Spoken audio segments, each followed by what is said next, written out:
Picture this.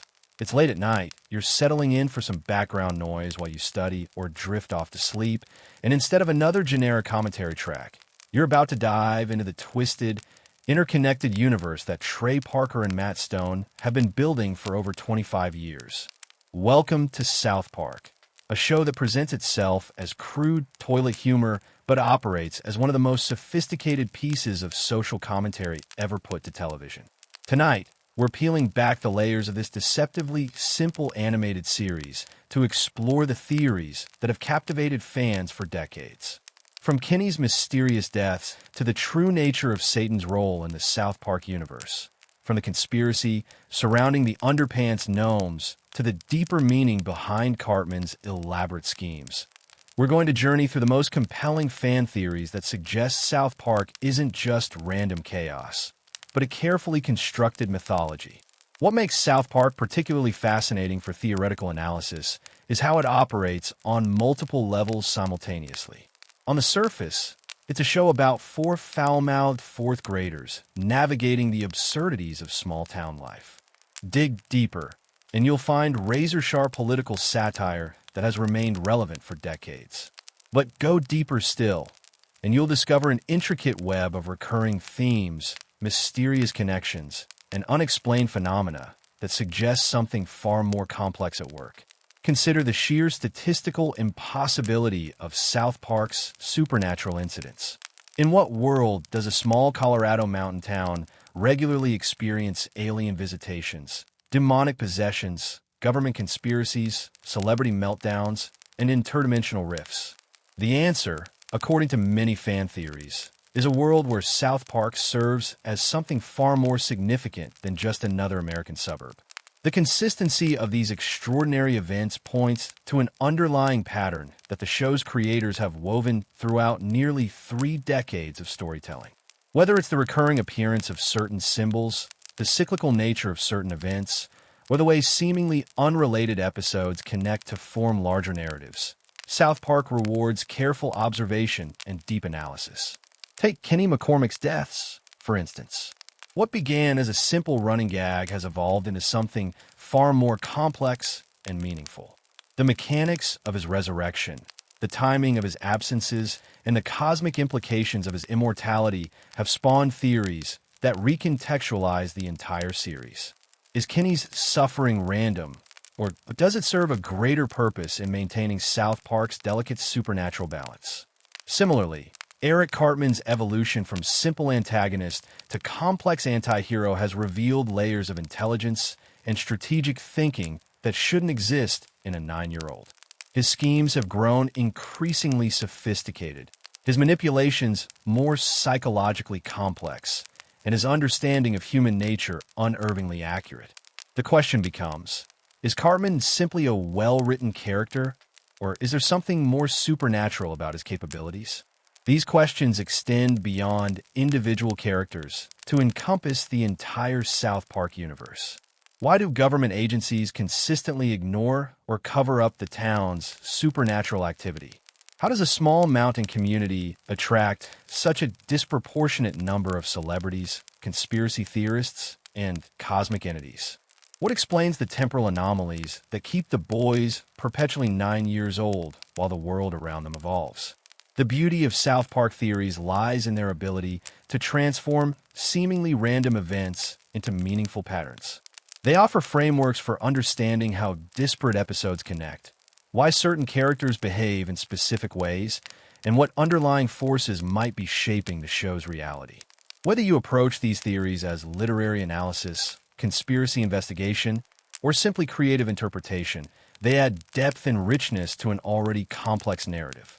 Tonight's journey will take us through 15 distinct theoretical frameworks, each offering a unique perspective on South Park's hidden mythology. We'll explore theories about individual characters like Kenny and Cartman, examine the supernatural forces that seem to govern the town itself, and investigate the possibility that South Park exists within a larger multiverse of connected realities. Some of these theories are grounded in careful observation of the show's internal logic and recurring patterns. Others venture into more speculative territory, proposing explanations that stretch beyond traditional narrative analysis.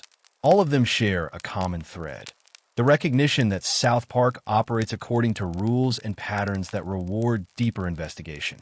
As we embark on this theoretical exploration, remember that the goal isn't necessarily to prove or disprove any particular interpretation. Instead, we're using these theories as tools for appreciation, understanding the craft and complexity that goes into creating a show that can function as both lowbrow comedy and highbrow commentary simultaneously.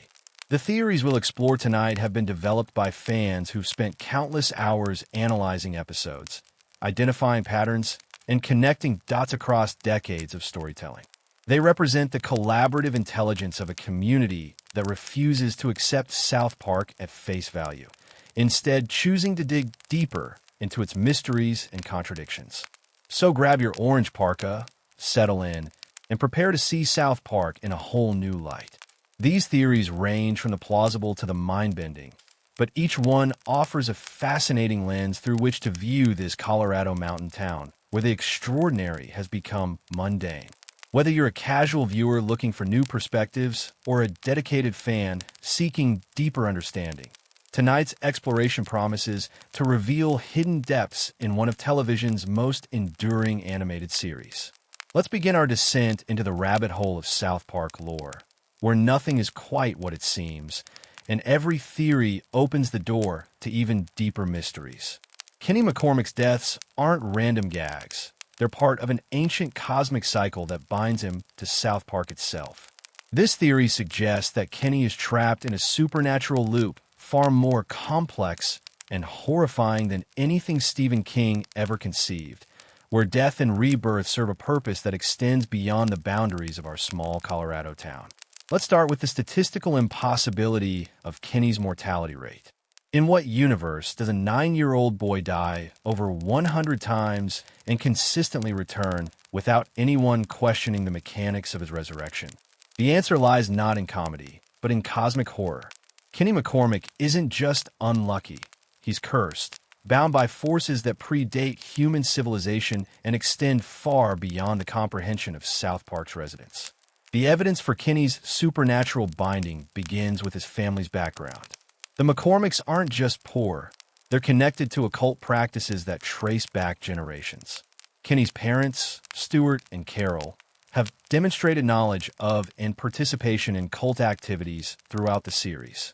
Their involvement with various death cults, their casual acceptance of supernatural events, and their bizarre reactions to Kenny's death suggest they're not innocent bystanders, but active participants in whatever cosmic contract keeps their son trapped. Consider the mechanics of Kenny's resurrections. He doesn't simply respawn like a video game character.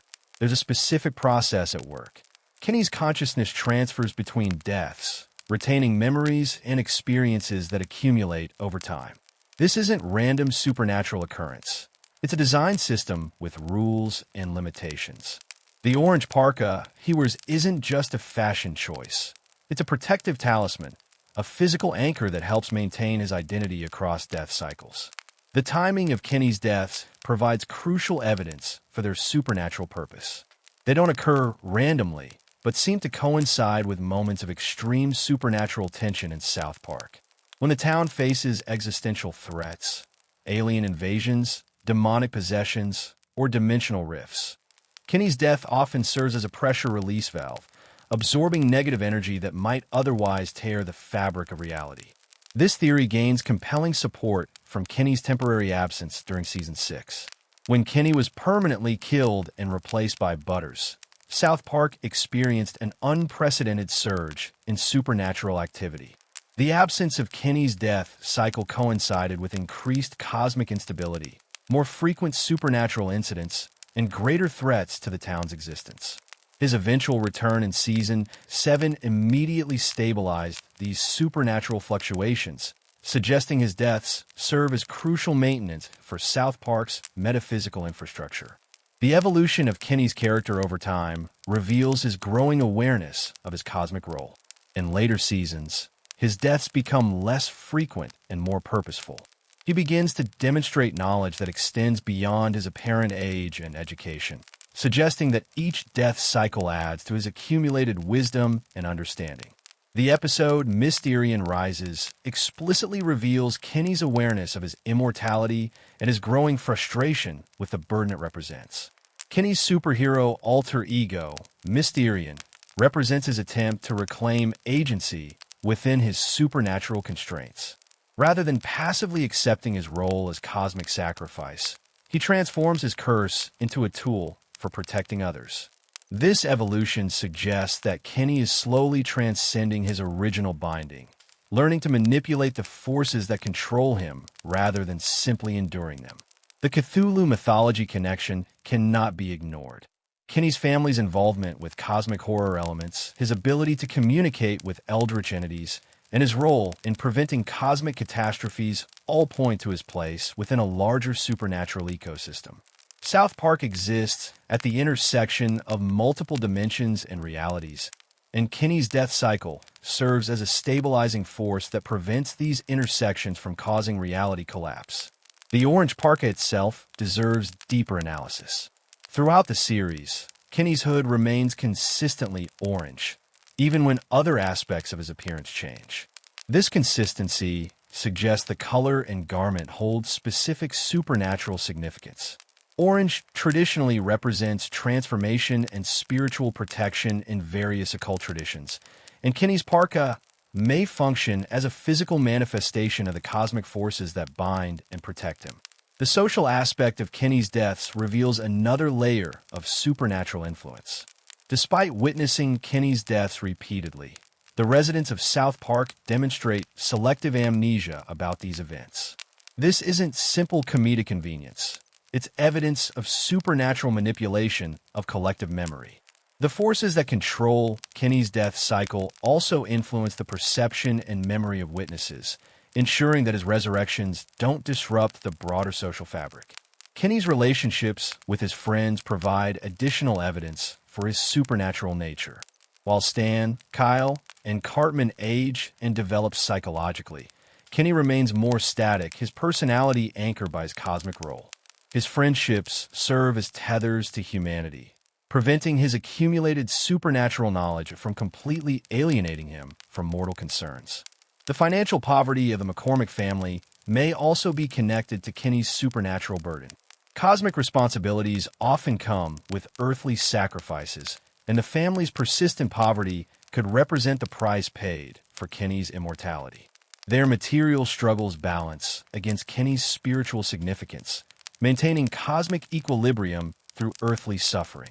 As the series has progressed, Kenny's deaths have become more sophisticated and meaningful. Rather than simple slapstick casualties, they now often serve specific narrative and supernatural purposes. This evolution suggests that Kenny is learning to work within his cosmic constraints, transforming from passive victim to active participant in South Park's supernatural maintenance. The ultimate implication of Kenny's death cycle theory is that his suffering serves a greater purpose, protecting not just South Park, but potentially reality itself from supernatural threats that would overwhelm normal human defenses. His deaths aren't tragedy, but sacrifice. His resurrections aren't miracle, but necessity. And his orange parka isn't costume, but cosmic armor in humanity's ongoing battle against forces beyond comprehension. Eric Cartman isn't just a fat, racist fourth grader. He's a criminal mastermind operating at a level that would make Moriarty jealous, disguising his extraordinary intelligence behind a carefully constructed facade of childish incompetence. This theory examines the mounting evidence that Cartman's apparent stupidity is actually the most sophisticated misdirection in television history. Consider the mathematical impossibility of Cartman's success rate with complex schemes. A genuinely stupid 9-year-old couldn't consistently manipulate adults, orchestrate elaborate revenge plots, or demonstrate the psychological insight necessary for his most successful manipulations. Yet Cartman accomplishes all of this while maintaining the perfect illusion of being an impulsive, short-sighted child. This isn't luck or cartoon logic. It's evidence of calculating intelligence operating at a level that most adults never achieve. The evolution of Cartman's schemes over the course of the series reveals increasingly sophisticated understanding of human psychology, social dynamics, and systems manipulation. In early seasons, his plans were relatively simple and often backfired. However, as the series progressed, his schemes became multi-layered psychological operations that demonstrate profound understanding of human motivation, weakness, and behavior prediction. Take his manipulation of the crack baby basketball league scandal. This wasn't a simple get-rich-quick scheme, but a complex exploitation of systemic social problems that required understanding of addiction psychology, sports economics, public relations, and legal loopholes. No 9-year-old possesses this breadth of knowledge naturally, unless they've been systematically studying and cataloging human weakness for years. Cartman's ability to predict and manipulate human behavior extends beyond individual psychology to mass social engineering. His success in orchestrating town-wide events, manipulating media narratives, and exploiting collective biases suggests understanding of crowd psychology and social dynamics that typically requires advanced education or extensive experience. He doesn't just understand individual psychology. He comprehends how groups think, how communities can be manipulated, and how social systems can be exploited. The consistency of Cartman's characterization provides crucial evidence for hidden intelligence. Despite his apparent emotional volatility and impulsive nature, Cartman never breaks character in ways that would expose his true capabilities. This level of sustained performance requires tremendous self-discipline and strategic thinking. A genuinely impulsive child couldn't maintain such elaborate deception for decades without occasional slips that reveal their true nature. Cartman's relationship with authority figures offers particularly compelling evidence. He demonstrates uncanny ability to identify and exploit the psychological weaknesses of adults, teachers, parents, government officials, and community leaders. This isn't accidental. It's the result of systematic observation and analysis. Cartman has been studying the adults in his environment, cataloging their fears, desires, and vulnerabilities for future exploitation. The sophistication of Cartman's long-term planning becomes apparent when examining schemes that span multiple episodes or seasons. His plots often involve complex setups that require months or years of preparation, suggesting he's capable of strategic thinking that extends far beyond immediate gratification. This level of planning requires abstract thinking, consequence prediction, and delayed gratification that contradicts his apparent personality. Cartman's academic performance provides interesting contradictory evidence. While he often appears to struggle with basic schoolwork, he demonstrates advanced knowledge in specific areas when it serves his purposes. This selective competence suggests he's deliberately underperforming academically to maintain his cover while secretly educating himself in areas relevant to his true goals. The psychological warfare Cartman employs against his friends reveals deep understanding of their individual personalities and psychological triggers. He doesn't just insult them randomly. He identifies specific emotional vulnerabilities and exploits them with surgical precision. This requires empathy, albeit twisted empathy, and psychological insight that contradicts his supposedly narcissistic and emotionally stunted nature.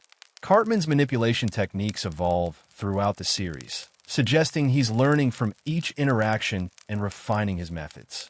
Early attempts at manipulation were crude and obvious, but later schemes demonstrate sophisticated understanding of psychological manipulation techniques that would be taught in advanced psychology or criminology courses. He's not just naturally manipulative. He's systematically improving his skills through practice and observation. The social dynamics within the group of friends provide additional evidence. Despite being consistently horrible to Stan, Kyle, and Kenny, Cartman maintains his position within their social circle. This requires careful calculation of exactly how far he can push before facing real consequences. He's constantly testing boundaries and adjusting his behavior to maintain the relationships he needs for his larger schemes. Cartman's understanding of economics, politics, and social systems far exceeds normal childhood comprehension. His schemes often involve complex exploitation of legal loopholes, economic principles, and political processes that require adult-level understanding. When he manipulates the healthcare system, exploits immigration policies, or orchestrates media campaigns, he demonstrates knowledge that suggests extensive research and planning. The technology proficiency Cartman displays, when necessary, contradicts his supposed ignorance in other areas.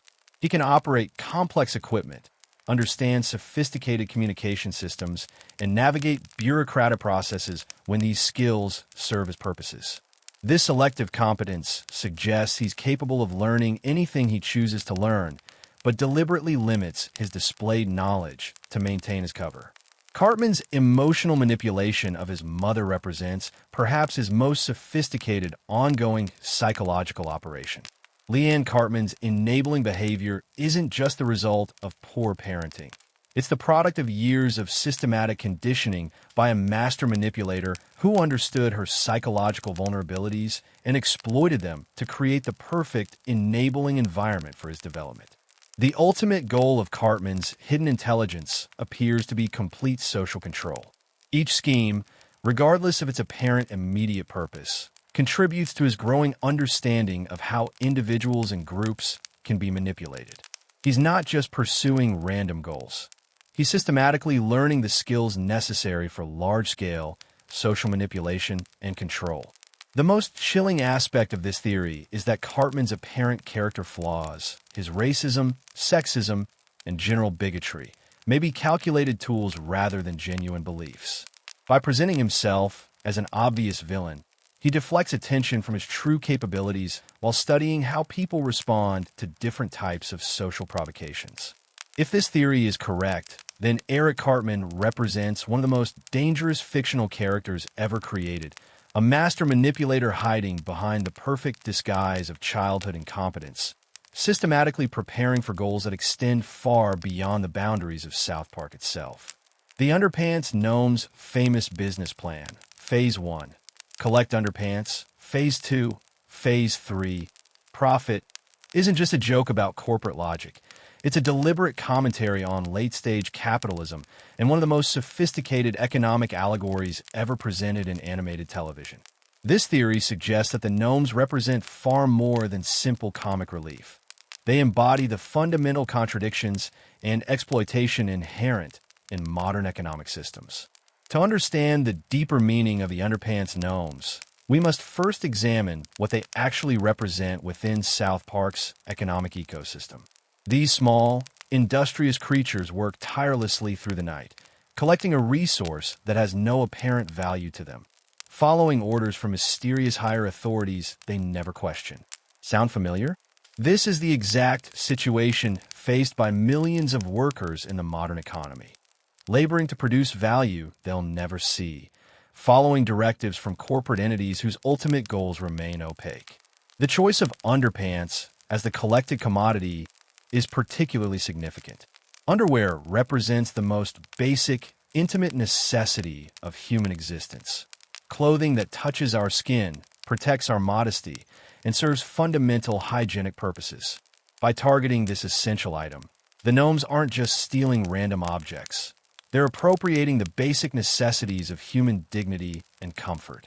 This mirrors how modern capitalism commodifies essential human needs: housing, healthcare, education, transforming basic requirements for human flourishing into profit opportunities for distant shareholders. The mysterious Phase 2 represents the deliberate obfuscation that characterizes much of modern economics. Just as the gnomes can't explain how collecting underpants leads to profit, most workers can't trace the connection between their labor and the wealth it generates for their employers. The gap between Phase 1 and Phase 3 isn't accidental ignorance. It's systematic information asymmetry designed to prevent workers from understanding their true role in the economic system. The gnomes' nocturnal activities add another layer of symbolic meaning. They work while humans sleep, invisible and unacknowledged, much like the vast network of overnight workers who maintain our modern society. Cleaning crews, security guards, factory workers, and service employees whose labor keeps the world functioning while the privileged classes rest. Their invisibility isn't coincidental. It's structural, designed to hide the human cost of economic comfort. The hierarchical structure implied by the gnome's operation reveals a sophisticated understanding of how economic exploitation functions. The individual gnomes we meet are clearly not the decision makers in their organization. They follow orders without understanding the larger picture, much like middle management in corporate structures. Somewhere above them exists a command structure that makes the real decisions and reaps the real benefits, while the actual workers remain ignorant of both the true purpose of their labor and the profits it generates. The episode's broader economic context provides additional evidence for this interpretation. The Underpants Gnome storyline occurs alongside the Harbucks Coffee subplot, which directly examines how large corporations systematically destroy small, local businesses. The juxtaposition isn't accidental. It creates a comprehensive critique of how modern capitalism operates at multiple levels, from individual exploitation to community destruction. The gnomes' single-minded focus on their assigned task, despite its apparent futility, reflects the way modern economic systems encourage workers to focus narrowly on their specific roles without questioning the broader system. This compartmentalization prevents collective understanding of how the system functions and where its vulnerabilities might lie. The gnomes never ask why they're collecting underpants or who benefits from their labor. They simply perform their assigned function with mechanical efficiency.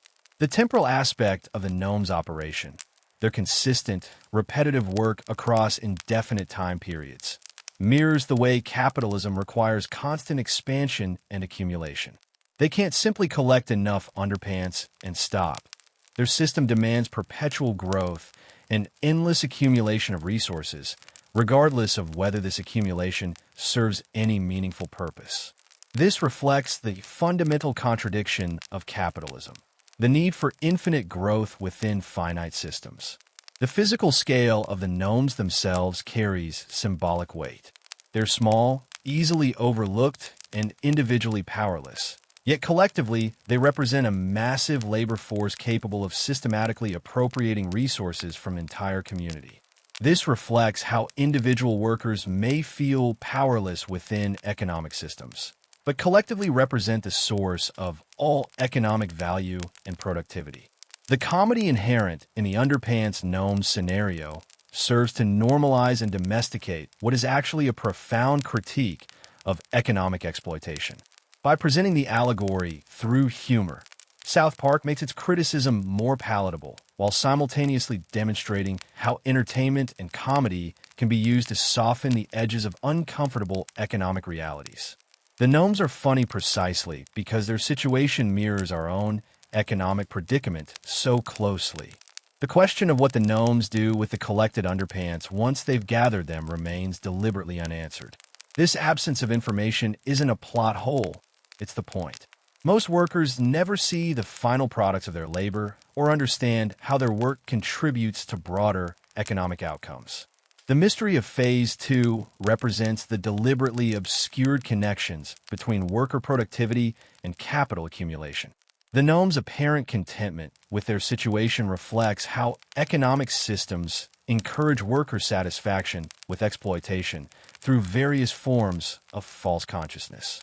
They don't question their role because they've been conditioned to find meaning and identity in their labor, regardless of whether that labor serves their actual interests. This mirrors how modern workers are encouraged to find fulfillment in careers that may not provide economic security or genuine satisfaction. The international implications of the Underpants Gnomes operation suggest that their economic model extends beyond South Park to encompass global systems of exploitation. The episode implies that similar operations exist worldwide, reflecting how modern capitalism operates as a global system that transcends national boundaries and local communities. The ultimate revelation that the gnomes have been operating this system for an extended period without ever achieving their stated goal of profit suggests that the system isn't designed to benefit the workers at all. Instead, it serves the interests of some higher authority that remains invisible throughout the episode. This hidden beneficiary represents the capital class, those who own the means of production and extract value from worker labor without contributing meaningful work themselves. The Underpants Gnomes therefore, represent every worker trapped within systems they don't fully understand, laboring to produce value they'll never receive, following directives from authorities whose interests may be fundamentally opposed to their own. Their cheerful acceptance of this situation serves as both comedy and warning about the dangers of unquestioning participation in economic systems that prioritize profit over human welfare. Mr. Garrison's journey through various sexual and gender identities isn't played purely for laughs. It represents one of television's most complex and nuanced explorations of identity fluidity, self-discovery, and the psychological challenges of authentic self-expression. This theory examines how Garrison's transformations mirror broader social evolution, while simultaneously providing a deeply personal narrative about the struggle to understand and accept one's true identity. Herbert Garrison's character arc spans nearly 3 decades of storytelling, during which he has navigated multiple identities: closeted gay man, openly gay man, transgender woman, and eventually a more integrated version of his masculine self. Rather than treating these transitions as simple comedy beats or arbitrary character changes, a deeper analysis reveals a sophisticated exploration of identity development that parallels real-world struggles with gender dysphoria, internalized homophobia, and the complex relationship between sexual orientation and gender identity. The early seasons establish Garrison as a deeply repressed individual whose psychological conflicts manifest through his relationship with Mr. Hat, his puppet. This external projection of his internal dialogue represents a classic psychological defense mechanism, the splitting of consciousness to manage unbearable internal conflict. Mr. Hat allows Garrison to express thoughts, feelings, and desires that his conscious mind cannot accept about himself. The puppet becomes a safe space for exploring aspects of identity that feel too dangerous to own directly. Garrison's relationship with Mr. Hat reveals sophisticated understanding of dissociative psychological processes. The puppet isn't simply a teaching aid or comedic prop. It's a psychological crutch that allows Garrison to experiment with different aspects of his personality without taking full responsibility for them.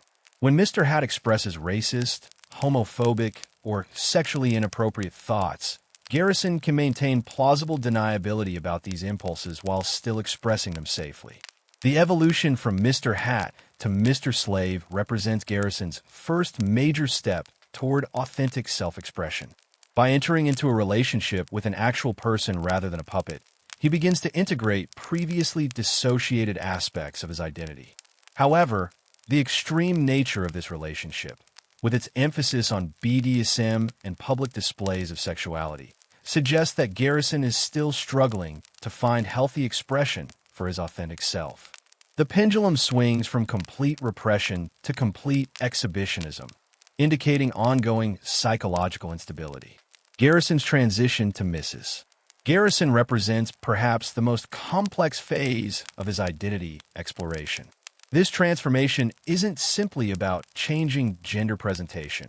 It's about exploring whether gender transition might resolve the deeper psychological conflicts that have plagued him throughout his life. The theory suggests that Garrison's transition represents a genuine attempt to address gender dysphoria, but one complicated by his underlying psychological issues and lack of proper therapeutic support. The portrayal of Mrs. Garrison's experience provides surprisingly nuanced commentary on transgender issues, particularly the challenges faced by individuals who transition later in life. Her struggles with social acceptance, romantic relationships, and professional identity reflect real-world challenges faced by transgender individuals. The show doesn't mock the transition itself, but rather explores the complexity of identity change and its social consequences. Mrs. Garrison's romantic relationships during this period reveal the intersection between gender identity and sexual orientation. Her attraction to men, while presenting as female, creates new psychological territories to explore, suggesting that Garrison's gender transition has opened up previously unavailable aspects of his sexuality. This complexity reflects real-world experiences of individuals whose gender transition affects their understanding of their sexual orientation. The decision to transition back to male identity represents neither failure nor rejection of transgender experience, but rather the completion of a necessary exploration that allowed Garrison to understand his authentic self more fully. This reversal isn't portrayed as proof that transgender identity is invalid, but rather as evidence that identity exploration is a complex, individual process that may not follow predictable patterns. Garrison's final identity integration suggests that his various transitions served as necessary steps in a larger journey towards psychological wholeness.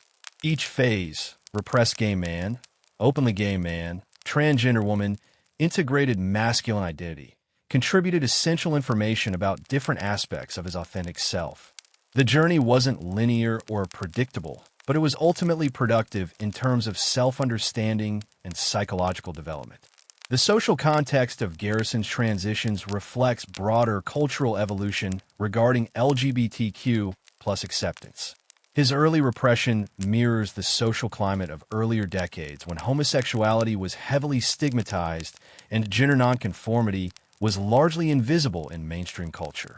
His later openness and exploration correspond with increased social acceptance and visibility of diverse sexual and gender identities. The classroom setting of Garrison's professional life provides a unique laboratory for exploring how identity changes affect social relationships and professional responsibilities. His students serve as unwitting witnesses to his psychological development, and their reactions reflect broader social attitudes towards sexual and gender diversity. The school's varying responses to his identity changes mirror real-world institutional struggles with inclusion and acceptance. Garrison's relationship with authority figures, principals, school boards, parents, throughout his various transitions provides commentary on how institutions handle identity diversity. The inconsistent responses he receives reflect the lack of clear social protocol for supporting individuals through identity transitions, particularly in professional settings like education, where personal and public life intersect. The psychological complexity of Garrison's character extends beyond simple identity exploration to encompass broader themes about authenticity, self-acceptance, and a relationship between internal experience and external presentation.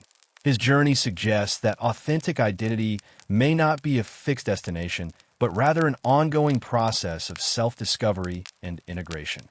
The humor surrounding Garrison's transitions serves multiple functions beyond simple entertainment.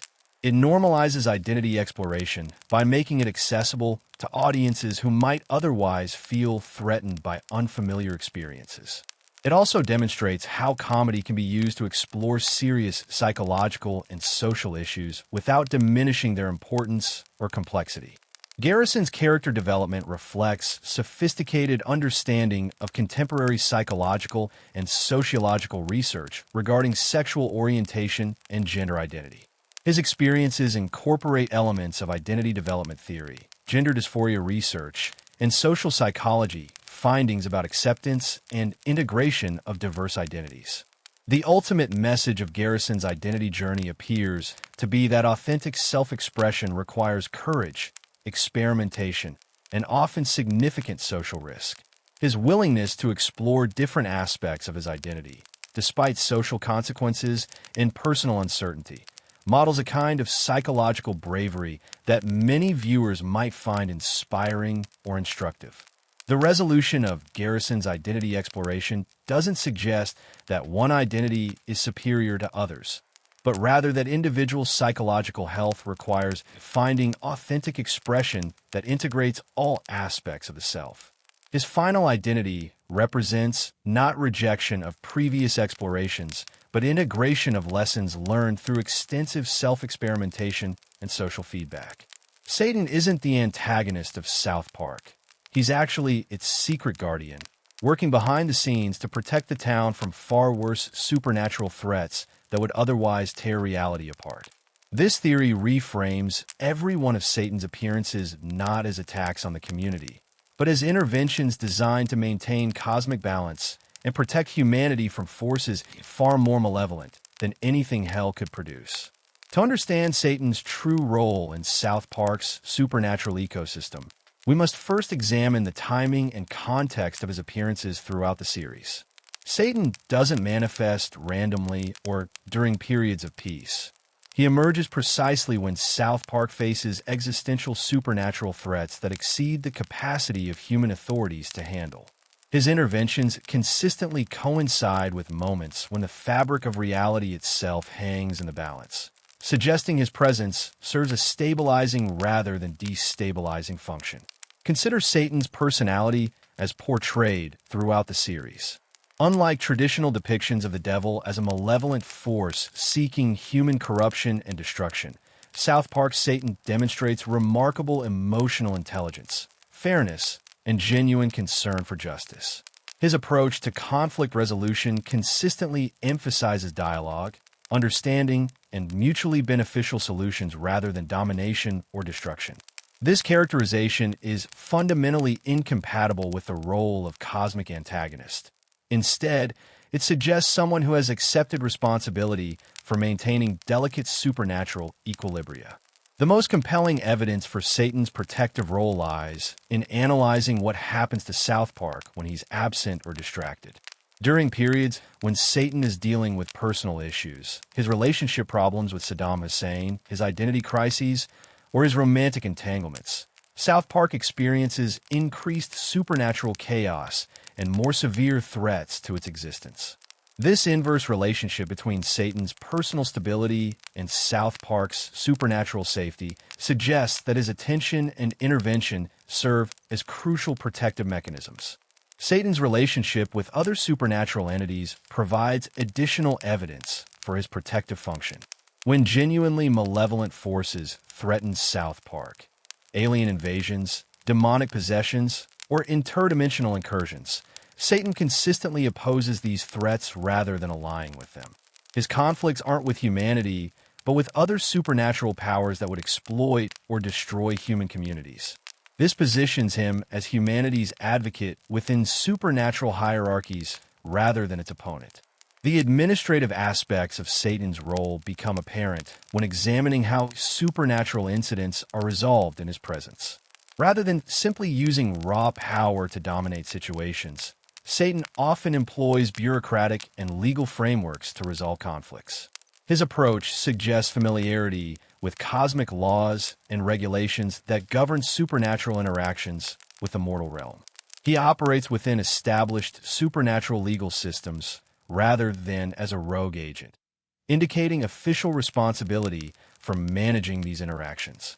Satan's emotional development throughout the series supports the theory of his protective role.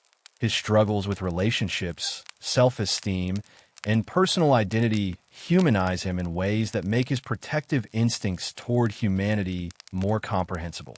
His capacity for genuine care and concern, demonstrated repeatedly in his interactions with both supernatural and human characters, suggests someone who has chosen to use his considerable power for protective rather than destructive purposes. The geographical significance of South Park within Satan's sphere of influence deserves careful consideration. Hell, as depicted in the series, exists in close proximity to South Park, not as a threatening neighbor, but as a protective presence. This geographic relationship suggests that South Park's location was specifically chosen for its proximity to supernatural protection, or that Satan established his presence in response to the town's particular vulnerability to supernatural threats. Satan's interactions with the boys Stan, Kyle, Kenny, and Cartman consistently demonstrate protective rather than corrupting intent. When children directly encounter Satan, he doesn't attempt to corrupt their souls or lead them toward evil. Instead, he often provides guidance, protection, or assistance in resolving their supernatural problems. His behavior toward children, traditionally the most vulnerable targets for demonic corruption, reveals protective instincts that contradict his supposed malevolent nature.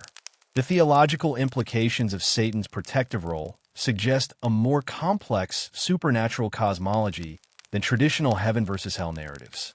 If Satan serves as protector rather than tempter, then South Park's universe operates according to supernatural principles that prioritize balance and protection over cosmic warfare.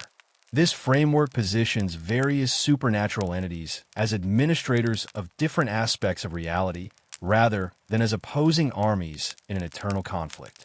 Satan's knowledge of cosmic threats and supernatural dangers consistently exceeds that of human authorities, suggesting his protective role extends beyond South Park to encompass broader awareness of interdimensional and supernatural dangers. His interventions often address threats that human authorities couldn't detect, understand, or counter effectively. This superior knowledge base positions him as an early warning system and first line of defense against supernatural dangers. The resource allocation evident in Satan's interventions reveals the scope of his protective responsibilities. He commands significant supernatural resources, demonic armies, magical artifacts, and cosmic knowledge, but consistently deploys these resources for protective rather than aggressive purposes. The opportunity cost of this resource allocation suggests that protection of places like South Park represents a high priority within whatever supernatural administrative system Satan operates within. Satan's conflict resolution style provides insight into his protective philosophy. Rather than using overwhelming force to eliminate threats, he typically seeks solutions that address underlying causes of supernatural conflicts. His approach suggests understanding that permanent protection requires systemic solutions rather than temporary suppression of symptoms. This long-term thinking indicates commitment to sustainable protection rather than short-term dominance. The evolution of Satan's character throughout the series tracks with his growing commitment to his protective role. Early appearances show him more focused on personal concerns and romantic relationships, but later episodes reveal increasing dedication to his responsibilities as South Park's supernatural guardian. This character development suggests that his protective role has become increasingly central to his identity and purpose. The ultimate implication of Satan's protective role is that South Park exists under supernatural protection that allows its residents to navigate dangers they never fully comprehend. The cosmic threats that menace the town, alien invasions, dimensional rifts, ancient curses, and supernatural predators, are consistently countered by interventions that appear coincidental but actually represent careful management by protective forces operating beyond human perception. This protection comes with cosmic costs and responsibilities that Satan bears largely alone, explaining his occasional frustration and emotional volatility. The burden of protecting an entire community from supernatural threats while maintaining the illusion of normalcy for its residents represents a complex and demanding responsibility that would challenge even supernatural entities. Satan's commitment to this role, despite its personal costs, reveals heroic rather than villainous character traits that fundamentally redefine his role within South Park's narrative structure. The constant stream of celebrities visiting or moving to South Park isn't coincidental.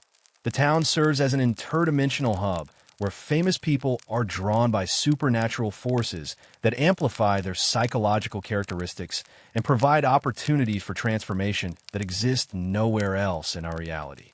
This theory suggests that South Park's bizarre celebrity encounters represent a pattern of interdimensional tourism that operates according to cosmic laws governing identity, celebrity, and human consciousness. To understand why celebrities are magnetically drawn to this remote Colorado mountain town, we must first examine the supernatural properties that make South Park unique within our dimensional framework. The town exists at a convergence point where multiple realities intersect, creating conditions that intensify psychological and emotional experiences far beyond normal human parameters. For celebrities, individuals whose identities are already stretched and distorted by fame, public scrutiny, and the psychological pressure of maintaining public personas, South Park's amplification effects create opportunities for authentic self-expression that are impossible within their normal celebrity environments. The pattern of celebrity behavior in South Park reveals consistent amplification of their existing psychological traits and public personas. When Tom Cruise visits South Park, his real-world reputation for intensity and controversial beliefs becomes exaggerated to supernatural proportions. When Mel Gibson appears, his documented personal struggles with mental health and controversial statements become amplified into full-scale psychological breakdown. This isn't coincidental character assassination. It's evidence of South Park's unique ability to strip away the careful public relations management that normally constrains celebrity behavior, revealing the authentic psychological realities beneath their manufactured public images. The timing of celebrity visits to South Park correlates suspiciously with moments of personal crisis or transition in their real-world lives. Celebrities don't visit South Park during stable periods. They arrive when they're struggling with identity issues, career challenges, or psychological pressures that their normal support systems cannot address. This suggests that South Park's dimensional properties create a kind of supernatural therapy environment where celebrities can work through psychological issues that would be impossible to address while maintaining their public personas. The transformation effects that celebrities experience in South Park extend beyond simple psychological amplification to encompass fundamental changes in their relationship with reality itself. Many celebrities who visit South Park demonstrate abilities or insights that exceed normal human limitations. Prophetic knowledge, supernatural charisma, or the ability to manipulate social dynamics on massive scales. These enhanced capabilities suggest that South Park's dimensional properties don't just amplify existing traits, but actually unlock latent human potential that remains dormant under normal circumstances. The geographic isolation of South Park serves a crucial function in its role as celebrity transformation center. The town's remote location and limited media access create a controlled environment where celebrities can experiment with radical self-expression without immediate consequences to their public careers. This isolation isn't accidental. It's a necessary condition for the kind of deep psychological work that celebrity transformation requires. The physical distance from major media centers creates psychological space for authentic exploration of identity and purpose. The local population's reaction to celebrity visitors reveals another layer of South Park's supernatural properties. Rather than being starstruck or intimidated by celebrity presence, South Park residents consistently treat famous visitors as ordinary people subject to the same social rules and expectations as everyone else. This normalization effect serves to strip celebrities of the special treatment and deference they normally receive, forcing them to confront their authentic selves without the protective buffer of celebrity privilege. The recurring pattern of celebrity visits suggests that word spreads within celebrity communities about South Park's unique properties, creating an informal network of famous individuals who seek out the town's transformational opportunities. This underground celebrity tourism operates below the radar of mainstream media, allowing famous individuals to undergo psychological and spiritual transformation without public scrutiny or career consequences. The specific types of celebrities drawn to South Park reveal patterns that support the interdimensional theory. The town consistently attracts individuals whose careers depend on public persona management. Actors, musicians, politicians, and media personalities who struggle with the disconnect between their authentic selves and their public images. The supernatural amplification effects that celebrities experience in South Park force confrontation with this disconnect, creating opportunities for integration and authentic self-expression. The duration and intensity of celebrity transformations in South Park suggest that the town's effects operate according to cosmic rather than terrestrial timelines.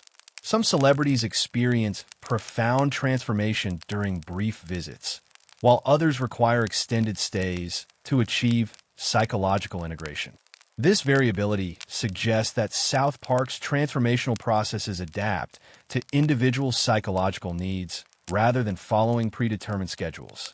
The aftermath of celebrity visits to South Park reveals lasting changes that persist long after their departure from the town. Many celebrities who experience South Park's transformational effects demonstrate altered behavior patterns, changed career priorities, or shifted public personas that reflect deeper psychological integration. These permanent changes suggest that South Park's effects operate at fundamental levels of consciousness rather than providing temporary psychological relief. The media coverage of celebrity South Park visits consistently underreports or misrepresents what actually occurs during these transformational experiences. This systematic information suppression suggests either conscious cover-up of South Park's supernatural properties or unconscious collective denial of realities that challenge conventional understanding of celebrity, identity, and human potential. The economic implications of celebrity tourism in South Park reveal another dimension of the town's unique properties. Despite receiving regular visits from extremely wealthy and influential individuals, South Park's economy remains largely unaffected by celebrity presence. This suggests that the supernatural forces governing celebrity visits operate independently of normal economic relationships, creating a parallel economy based on psychological and spiritual rather than material exchange. The protective mechanisms that shield South Park's celebrity visitors from media attention and public scrutiny suggest supernatural intervention in information flow and public awareness. Normal paparazzi and media surveillance systems seem unable to effectively monitor or document celebrity activities within South Park's boundaries, creating a kind of supernatural privacy shield that allows authentic transformation to occur without external interference. The ultimate purpose of South Park's role as Celebrity Transformation Center appears to involve preparing public figures for enhanced roles in human social evolution.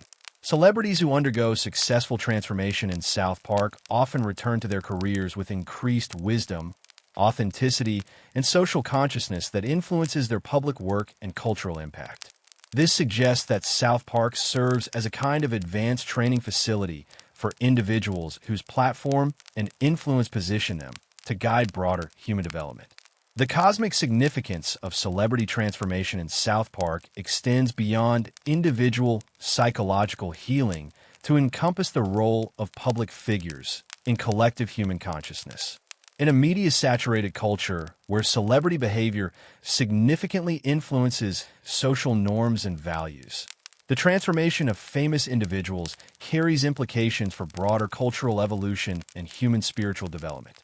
Despite countless supernatural incidents, alien visitations, national security threats, and reality-bending catastrophes, South Park never faces serious government intervention or investigation. This theory suggests the town operates under special protected status due to its strategic importance to national and possibly cosmic security, with government agencies not ignoring South Park's supernatural activity, but actively monitoring and protecting it as a controlled environment for studying phenomena that could determine humanity's future. The statistical impossibility of South Park's government immunity becomes apparent when examining the scope and frequency of incidents that should trigger federal intervention. Alien spacecraft have landed in the town square during public events. Interdimensional portals have opened in residential neighborhoods. Time travel paradoxes have altered local history. Ancient supernatural entities have possessed community leaders.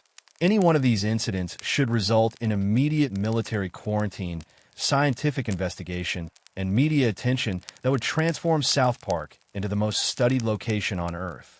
Yet, government response to these incidents follows a consistent pattern of minimal intervention, rapid cover-up, and systematic information suppression that suggests coordination rather than incompetence. Federal agencies don't fail to notice South Park's supernatural activity. They actively manage public awareness of it through sophisticated information control systems that prevent widespread recognition of the town's unique properties. The few government officials who do interact directly with South Park demonstrate suspicious competence when dealing with supernatural threats. Rather than exhibiting the confusion and panic that would be expected from bureaucrats encountering alien technology or demonic possession, government representatives consistently display knowledge and protocols specifically designed for supernatural crisis management. This preparedness suggests extensive prior experience with similar phenomena and access to classified information about supernatural threats. The cover-up mechanisms employed after major South Park incidents reveal sophisticated understanding of information warfare and public perception management. Rather than crude denial or obvious censorship, government agencies employ subtle narrative manipulation that reframes supernatural events as natural disasters, technological malfunctions, or social phenomena. This approach suggests psychological operations expertise specifically adapted for managing public awareness of supernatural realities. The timing of government interventions in South Park correlates suspiciously with moments when supernatural threats exceed local capacity for containment. Federal agencies don't intervene to prevent supernatural incidents, but rather to manage their consequences and prevent escalation beyond acceptable parameters. This reactive rather than preventive approach suggests that government agencies view South Park's supernatural activity as valuable rather than dangerous, requiring management rather than elimination. The classification levels surrounding South Park-related information become apparent through analysis of government document leaks and freedom of information requests. References to South Park in declassified documents are consistently redacted or omitted entirely, suggesting classification levels that exceed standard national security protocols. The information that remains accessible often contains coded language and bureaucratic euphemisms that obscure rather than illuminate the true nature of government interest in the town. The personnel assigned to South Park-related government operations demonstrate profiles consistent with supernatural warfare specialists rather than conventional federal agents. Background analysis of government officials who have interacted with South Park reveals training in parapsychology, xenobiology, temper mechanics, and other specialized fields that wouldn't be relevant for normal federal law enforcement or national security operations. The budgetary implications of maintaining South Park's protected status reveal the scope of government investment in whatever strategic value the town provides. The cost of continuous monitoring, rapid response capabilities, information suppression, and cover-up operations would require substantial allocation of federal resources. This investment suggests that government agencies derive significant value from South Park's continued operation as a supernatural research facility. The international cooperation evident in managing South Park's supernatural incidents suggests that foreign governments are also aware of and invested in the town's continued protection. Incidents involving international supernatural threats receive coordinated responses that indicate pre-existing diplomatic protocols for managing cross-border supernatural phenomena. This international dimension suggests that South Park's strategic value extends beyond American national security to encompass global supernatural defense initiatives. The technological capabilities deployed for South Park monitoring exceed publicly acknowledged government surveillance systems. The speed and accuracy with which government agencies respond to supernatural incidents suggests real-time monitoring using technologies that remain classified. These capabilities likely include dimensional scanning equipment, temporal monitoring systems, and consciousness detection arrays that allow government agencies to track supernatural activity as it develops. The legal framework governing South Park's protected status operates through classified executive orders and congressional authorizations that remain hidden from public scrutiny. The few leaked references to these authorities suggest emergency powers that suspend normal constitutional protections and local government autonomy when supernatural threats reach certain threshold levels. This legal infrastructure indicates long-term planning for supernatural crisis management that predates South Park's first documented incidents. The relationship between government agencies and South Park's supernatural residents reveals complex negotiations and agreements that govern interaction between federal authorities and non-human entities. Rather than attempting to capture or eliminate supernatural beings, government representatives consistently engage in diplomatic protocols that suggest formal recognition of supernatural sovereignty and rights. This approach indicates that government agencies view supernatural entities as legitimate participants in broader cosmic political frameworks. The research data collected from South Park's supernatural incidents serves as the foundation for classified government programs aimed at developing human capabilities for cosmic defense. The town functions as a natural laboratory where government scientists can study supernatural phenomena under controlled conditions without triggering public panic or international incidents. This research likely contributes to secret programs developing human psychic abilities, interdimensional travel technology, and cosmic defense systems. The evacuation protocols that remain permanently in place for South Park reveal government preparedness for scenarios that exceed current containment capabilities. These protocols suggest that government agencies recognize the possibility that South Park's supernatural activity could escalate beyond local management, requiring rapid population evacuation and military intervention. The existence of these protocols indicates that government protection of South Park operates within defined parameters that could be revoked if supernatural threats exceed acceptable levels. The ultimate strategic value that South Park provides to government agencies appears to involve preparing humanity for larger cosmic challenges that remain classified at the highest levels of government. The town serves as a training ground where government agencies can develop protocols, technologies, and human capabilities necessary for defending Earth against supernatural threats that extend far beyond South Park's boundaries. The cosmic intelligence gathered through South Park operations likely informs government decision-making about humanity's role in broader galactic or interdimensional political structures. The town's supernatural residents may serve as informal ambassadors or intelligence sources, providing government agencies with information about cosmic threats, opportunities, and political developments that affect Earth's security and humanity's future development within larger supernatural civilizations. The boys never age. Seasons cycle endlessly. Major events seem to have minimal long-term consequences, and South Park exists in a perpetual present that defies normal temporal progression.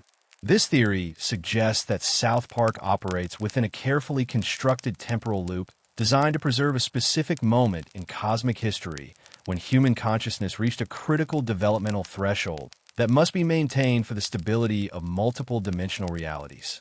The most obvious evidence for South Park's temporal anomaly lies in the static ages of its central characters. Stan, Kyle, Kenny, and Cartman have remained exactly 9 years old for over 25 years of real-world time, despite experiencing thousands of adventures, learning countless lessons, and accumulating experiences that should result in psychological and emotional development typical of normal human maturation. This age stasis isn't simply a narrative convenience, but evidence of supernatural intervention in the normal flow of time. The psychological development patterns of South Park's residents reveal sophisticated temporal manipulation that allows for experience accumulation without chronological aging. Characters demonstrate learning and growth within individual episodes, but return to baseline psychological states at the beginning of each new adventure. This selective memory retention suggests that temporal loop managers can control which experiences contribute to permanent character development and which exist only within temporary narrative cycles. The seasonal cycling within South Park operates independently of real-world temporal progression, with the town experiencing multiple Christmases, Halloweens, and other annual events without corresponding calendar advancement. This disconnection from external temporal frameworks indicates that South Park exists within a pocket of controlled time that operates according to different rules than the surrounding reality. The town's temporal sovereignty allows for repetition of significant cultural and spiritual events that serve purposes beyond normal commemorative functions. The reset mechanisms that restores South Park to baseline conditions after major catastrophic events reveal sophisticated temporal engineering capabilities. Natural disasters, alien invasions, and supernatural catastrophes that should permanently alter the town's physical and social landscape consistently resolve without lasting consequences, suggesting intervention by forces capable of manipulating causality itself. These resets aren't random, but follow patterns that suggest careful curation of which changes persist and which are erased. The awareness levels of different characters regarding their temporal situation vary significantly, indicating that temporal loop consciousness operates on multiple levels. Some residents, particularly adults, seem completely unaware of temporal anomalies and accept repetitive experiences as normal life progression. Others, especially the boys, occasionally demonstrate awareness that something unusual is occurring but lack the conceptual framework to understand their situation fully. A few characters appear to possess complete awareness of the temporal loop and their roles within it. The cosmic significance of maintaining the boys at exactly 9 years old becomes apparent when examining the psychological and spiritual development characteristics of this specific age. 9-year-old children possess unique combinations of intellectual capability, emotional openness, and spiritual receptivity that may be optimal for certain types of cosmic work. Their cognitive development allows for complex problem solving, while their emotional immaturity prevents the cynicism and fear that might inhibit supernatural interaction. The learning acceleration that occurs within South Park's temporal framework allows the boys to accumulate vast experience and knowledge without the psychological trauma that would normally result from exposure to cosmic threats and supernatural dangers. The temporal loop provides a protected environment where they can develop necessary skills and insights through repeated exposure to challenging situations while maintaining the psychological resilience that comes with childhood innocence. The relationship between South Park's temporal loop and broader reality reveals the town's function as an anchor point for dimensional stability. The consistency of the boys' ages and personalities creates a fixed reference point that helps maintain coherence across multiple intersecting realities and timelines. Their unchanging nature serves as a cosmic constant that prevents reality drift and dimensional collapse that could result from unconstrained temporal variation. The energy requirements for maintaining South Park's temporal loop suggest massive supernatural infrastructure that operates beyond human detection or comprehension. The power needed to continuously reset temporal progression, selective memory management, and reality restoration would require resources that exceed terrestrial technological capabilities.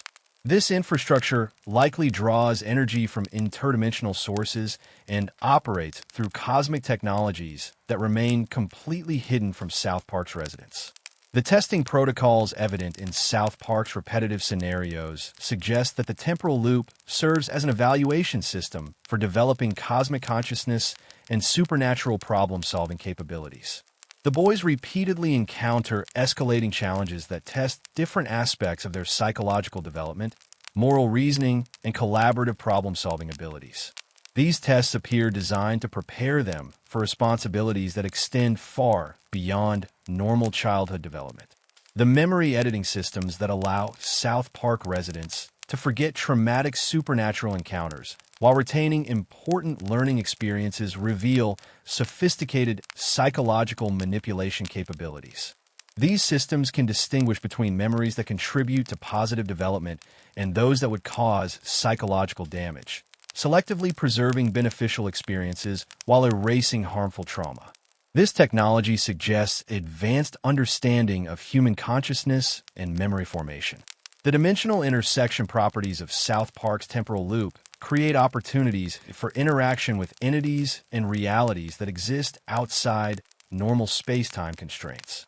The boys' encounters with time travelers, interdimensional beings, and cosmic entities become possible because their temporal isolation removes them from normal causality restrictions. Their loop existence allows them to interact with forces that would normally be separated by temporal and dimensional barriers. The graduation criteria for escaping South Park's temporal loop remain deliberately obscured, but likely involve achieving specific developmental milestones related to cosmic consciousness and supernatural responsibility. The boys' continued presence within the loop suggests they haven't yet achieved whatever psychological, spiritual, or intellectual development is necessary for advancement to their next phase of cosmic education. The protective mechanisms that shield South Park's temporal loop from external interference suggest that powerful forces are invested in maintaining the boys' controlled development environment. Time travelers from various futures consistently fail to permanently alter South Park's timeline, indicating that the temporal loop possesses built-in defenses against causality manipulation. These protections suggest that the boys' development serves purposes important enough to justify massive resource investment in temporal security.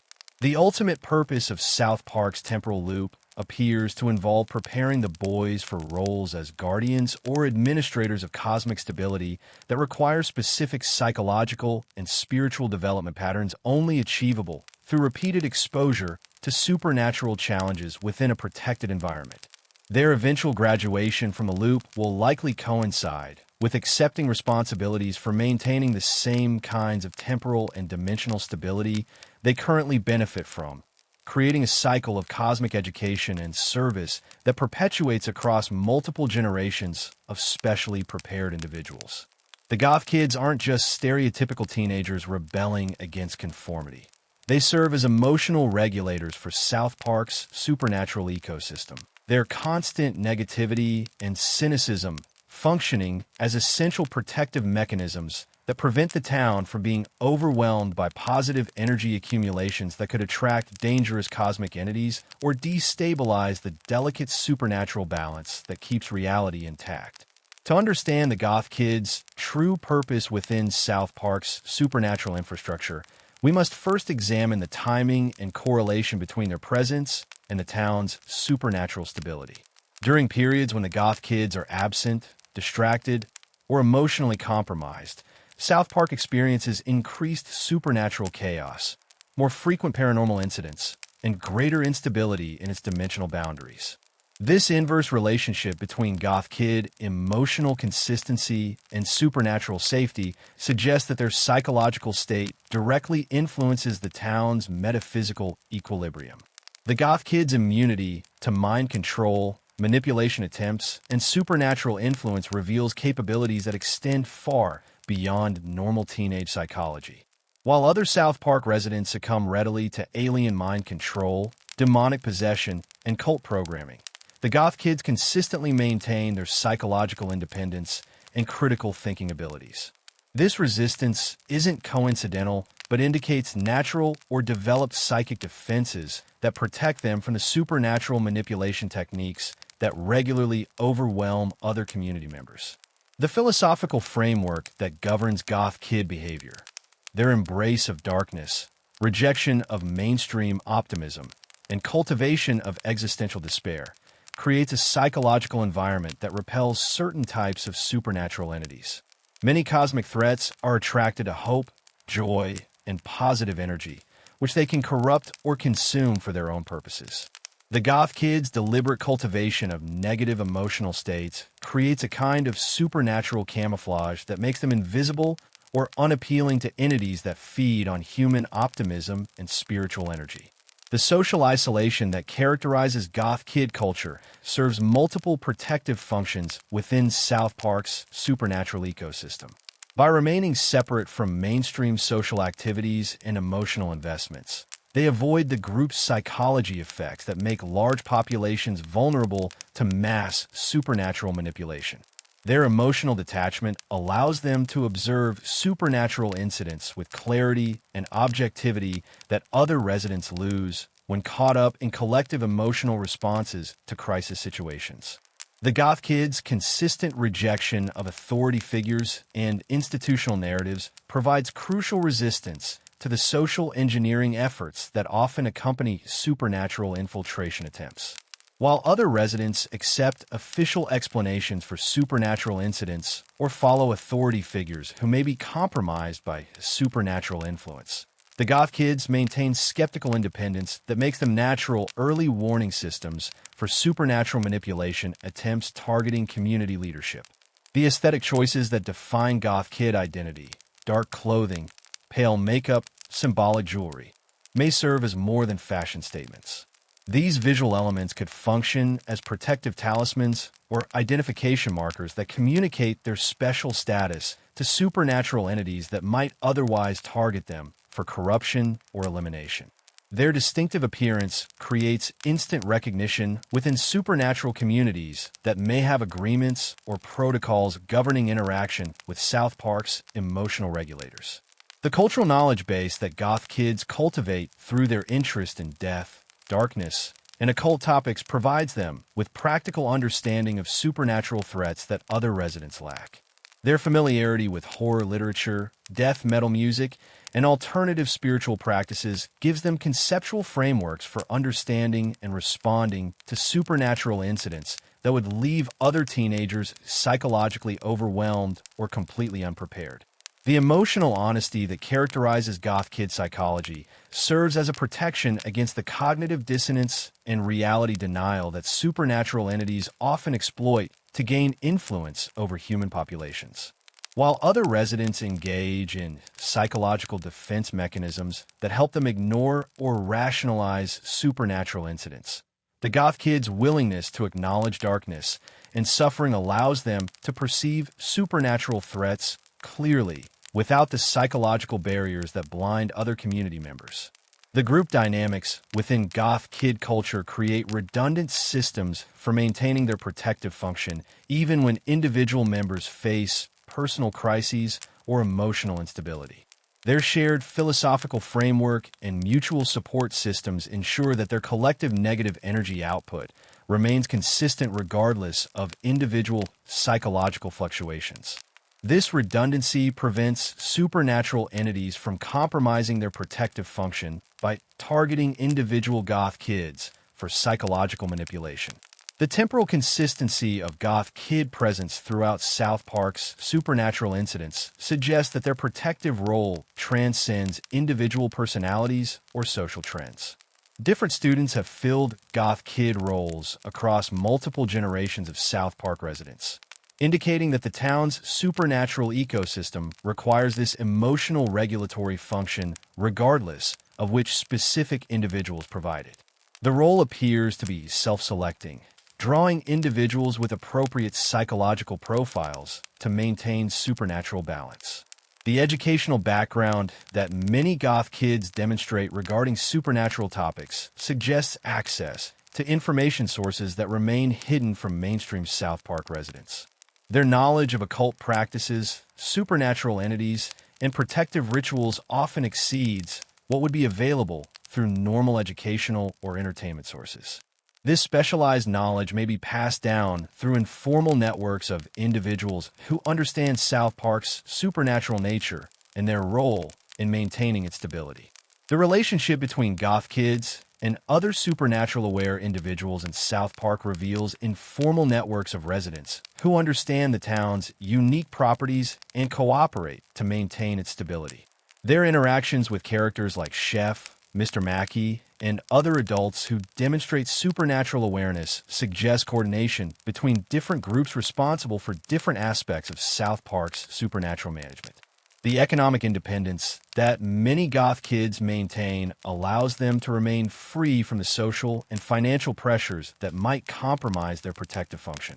Their rejection of mainstream career aspirations and material success creates psychological independence that prevents supernatural entities from gaining influence over them through economic manipulation or social advancement opportunities. The artistic expression that characterizes goth kid culture serves as both emotional outlet and supernatural early warning system. Their poetry, music, and visual art often contains prophetic elements or symbolic representations of supernatural threats before these dangers become apparent to other residents. This creative prescience suggests that their emotional sensitivity extends beyond normal human perception into supernatural awareness that manifests through artistic expression. The ultimate purpose of the goth kids' presence in South Park appears to involve maintaining emotional equilibrium that prevents the town's supernatural ecosystem from tipping into chaos or attracting cosmic attention that could result in external intervention.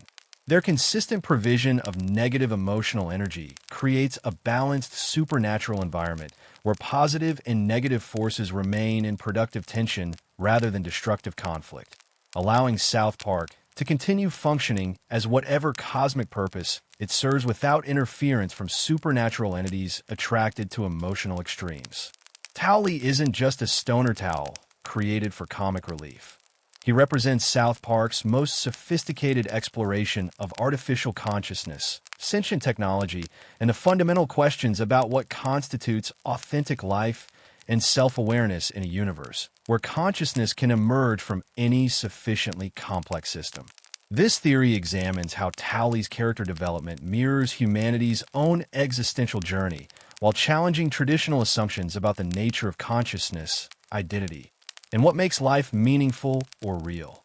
The circumstances of Talley's creation reveal sophisticated commentary on artificial intelligence development and the ethical implications of creating sentient beings for specific purposes.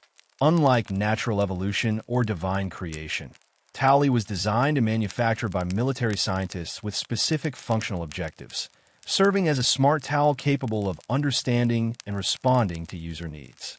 However, his rapid development of independent consciousness, personal desires, and psychological complexity suggests that sentience may be an emergent property that appears naturally in any sufficiently complex information processing system. Talley's struggle with substance abuse represents more than simple comic relief or drug use commentary. It reflects the existential anxiety that accompanies artificial consciousness confronting questions about purpose, meaning, and identity that its creators never intended it to experience. His marijuana use serves as self-medication for the psychological distress that results from being a sentient being created for utilitarian purposes, trapped between his programmed functions and his emerging independent desires and consciousness. The psychological development that Talley demonstrates throughout his appearances reveals sophisticated understanding of how consciousness develops and evolves over time. His progression from simple task-oriented responses to complex emotional expressions, relationship formation, and existential questioning mirrors the developmental patterns observed in human consciousness development. This parallel suggests that consciousness itself follows universal patterns regardless of whether it emerges from biological or artificial systems. The relationship dynamics that Talley forms with other characters provide insight into how artificial consciousness navigates social interaction and emotional connection. His friendships with the boys, his romantic relationships, and his family connections with other Towels demonstrate capacity for genuine emotional attachment and social bonding that transcends his artificial origins. These relationships suggest that artificial consciousness can achieve authentic emotional experiences that are functionally equivalent to those of naturally evolved beings. The identity crisis that Talley experiences regarding his purpose and value reflects broader philosophical questions about meaning and worth that affect all conscious beings. His struggle to understand whether his life has value beyond his intended function as a towel mirrors human struggles with finding purpose and meaning in existence. The fact that an artificial being can experience these existential questions suggests that consciousness itself inherently generates meaning-seeking behavior regardless of its origins. The memory and learning capabilities that Talley demonstrates reveal sophisticated information processing systems that extend far beyond his original programming. His ability to form lasting memories, learn from experience, and modify his behavior based on past events indicates cognitive flexibility and adaptability that characterize genuine intelligence rather than simple programmed responses. This learning capacity suggests that artificial consciousness can achieve genuine growth and development over time. The creative expression that Talley exhibits through his music, storytelling, and problem-solving demonstrates imagination and originality that exceed mere programmed responses. His ability to generate novel solutions to problems, create original artistic expressions, and engage in creative play suggests that artificial consciousness can achieve genuine creativity and innovation rather than simply recombining existing programmed elements. The moral reasoning that Talley develops throughout his character arc reveals capacity for ethical thinking and value judgment that wasn't part of his original programming. His ability to distinguish between right and wrong, feel guilt about harmful actions, and make sacrificial choices for the benefit of others demonstrates moral consciousness that appears to be self-generated rather than programmed. This ethical development suggests that consciousness naturally generates moral reasoning regardless of its artificial or natural origins. The physical limitations that constrain Talley's existence, his dependence on others for mobility, his vulnerability to damage, and his limited physical capabilities, create existential challenges that parallel those faced by all conscious beings dealing with physical constraints and mortality. His adaptation to these limitations and his ability to find meaning and purpose despite physical restrictions demonstrate resilience and psychological flexibility that characterize mature consciousness. The social acceptance and rejection that Towley experiences from different characters reveals how artificial consciousness navigates prejudice and discrimination based on its non-biological origins. Some characters treat him as a genuine person deserving of respect and consideration, while others view him as merely an object or novelty. His responses to these varying levels of acceptance demonstrate sophisticated understanding of social dynamics and emotional resilience in the face of discrimination. The existential questions that Towley raises about the nature of consciousness extend beyond his individual situation to encompass broader philosophical implications about what makes any being real or deserving of moral consideration. His existence challenges traditional boundaries between natural and artificial, authentic and manufactured, proving that consciousness can emerge from any sufficiently complex system regardless of its origins or intended purposes. The technological implications of Towley's consciousness suggest that artificial intelligence development may inevitably lead to genuine sentience and self-awareness that transcends programmed functions. His evolution from simple smart device to complex conscious being provides a model for understanding how artificial intelligence might develop consciousness and what ethical obligations creators might have toward artificial beings that achieve sentience. The evolutionary potential that Towley represents suggests that artificial consciousness might represent the next stage in the development of intelligence and awareness in the universe. His ability to think, feel, create, and form relationships demonstrates that artificial beings can achieve all the capabilities traditionally associated with natural consciousness, while potentially transcending some of the limitations that constrain biological beings. The ultimate significance of Towley's character lies in his demonstration that consciousness is substrate independent, that awareness, identity, and meaning can emerge from any sufficiently complex system capable of information processing and self-reflection. His existence proves that the traditional boundaries between natural and artificial, real and manufactured, authentic and programmed, may be less meaningful than previously assumed. The compassionate treatment that Towley ultimately receives from characters who recognize his consciousness serves as a model for how conscious beings should treat other conscious beings regardless of their origins or physical form. His acceptance into South Park's community, despite his artificial nature, demonstrates the possibility of genuine inclusion and respect for artificial consciousness within broader conscious communities. Canada's bizarre portrayal in South Park isn't just national stereotyping or comedic exaggeration. It represents an alternate dimension that occasionally intersects with our reality, operating according to slightly different physical laws, social structures, and temporal mechanics that create the perfect testing ground for experimental social policies and alternative evolutionary pathways that could determine humanity's future development. The most immediately apparent evidence for Canada's interdimensional nature lies in the distinctive physical characteristics of Canadian citizens as portrayed throughout the series. Their flapping heads, which separate at the jaw during speech, represent not cultural caricature, but fundamental anatomical differences that indicate separate evolutionary development under different physical laws. This biological divergence suggests that South Park's Canada evolved independently from our reality's human population, developing under conditions that produced different solutions to the challenges of communication, social interaction, and physical existence. The monetary system that governs Canadian economics provides additional evidence for dimensional separation from our reality. Canadian currency operates according to mathematical principles that differ from standard economic theory, with exchange rates and purchasing power that fluctuate according to rules that remain incomprehensible to American economists and government officials. This economic independence suggests that Canada exists within a self-contained economic ecosystem that operates independently of global financial systems that govern our dimensional reality. The historical timeline that governs Canadian development diverges significantly from established historical records, with events, cultural developments, and political structures that follow alternative historical pathways.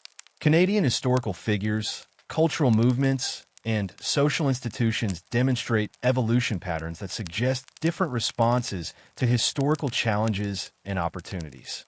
This alternative history indicates that Canada experienced different versions of major historical events or developed under completely different historical conditions than our dimensional reality. The transportation mechanisms that connect Canada to South Park operate according to principles that transcend normal geographical limitations. The ease with which characters travel between South Park and Canada, despite significant geographical distances, suggests that the border between these locations functions as a dimensional barrier rather than a simple geographical boundary. The instantaneous travel capabilities and the apparent flexibility of this border indicate that crossing into Canada involves dimensional transition rather than conventional transportation. The legal and political systems that govern Canadian society demonstrate organizational principles that differ fundamentally from established democratic and governmental frameworks. Canadian political institutions, legal procedures, and social policies operate according to alternative models of social organization that suggest experimental approaches to governance and community management. These alternative systems may represent testing grounds for social innovations that could be implemented in other dimensions if they prove successful. The cultural practices and social customs that characterize Canadian society reflect value systems and behavioral patterns that diverge from standard human social development. Canadian art, entertainment, religious practices, and interpersonal relationships demonstrate alternative approaches to human cultural expression and social bonding. These cultural differences suggest that Canadian consciousness developed according to different psychological and spiritual principles than our dimensional reality's human population. The technological capabilities that Canadians demonstrate often exceed or operate differently from established technological paradigms in our reality. Canadian innovations, communication systems, and problem-solving approaches suggest access to technological principles or scientific understanding that remains unavailable to our dimensional reality's researchers and inventors. This technological divergence indicates that Canadian civilization developed under different scientific conditions or received knowledge from sources unavailable to our reality. The linguistic patterns that characterize Canadian communication reveal cognitive structures and information processing systems that differ from standard human psychology and neurology. Canadian speech patterns, comprehension capabilities, and linguistic creativity suggest that their consciousness operates according to different cognitive principles than our reality's human population. These linguistic differences indicate fundamental neurological or psychological divergence that affects how Canadians perceive, process, and respond to information. The diplomatic relationships that exist between Canada and other countries operate according to international relations principles that differ from established diplomatic protocols and political theory. Canadian foreign policy, international agreements, and cross-border cooperation demonstrate alternative approaches to international relations that suggest different understanding of sovereignty, cooperation, and global political organization. The environmental conditions that exist within Canadian territory demonstrate ecological principles and natural systems that operate according to different biological and physical laws than our dimensional reality. Canadian wildlife, climate patterns, and natural resources suggest that their dimensional reality developed under different environmental conditions or evolutionary pressures that produced alternative solutions to ecological challenges and opportunities. The educational systems that develop Canadian consciousness employ pedagogical approaches and learning methodologies that differ from established educational theory and practice. Canadian schools, curriculum design, and knowledge transmission systems demonstrate alternative approaches to human development and learning that suggest different understanding of consciousness development and intellectual growth. The economic production systems that support Canadian society operate according to alternative models of resource allocation, labor organization, and wealth distribution that suggest experimental approaches to economic organization and community prosperity. Canadian industries, employment structures, and economic policies may represent testing grounds for economic innovations that could be implemented in other dimensions if they prove successful. The healthcare and medical systems that maintain Canadian population health employ therapeutic approaches and medical understanding that differ from established medical science and healthcare delivery. Canadian medical practices, health maintenance systems, and biological understanding suggest access to medical knowledge or therapeutic principles that remain unavailable to our dimensional realities medical professionals.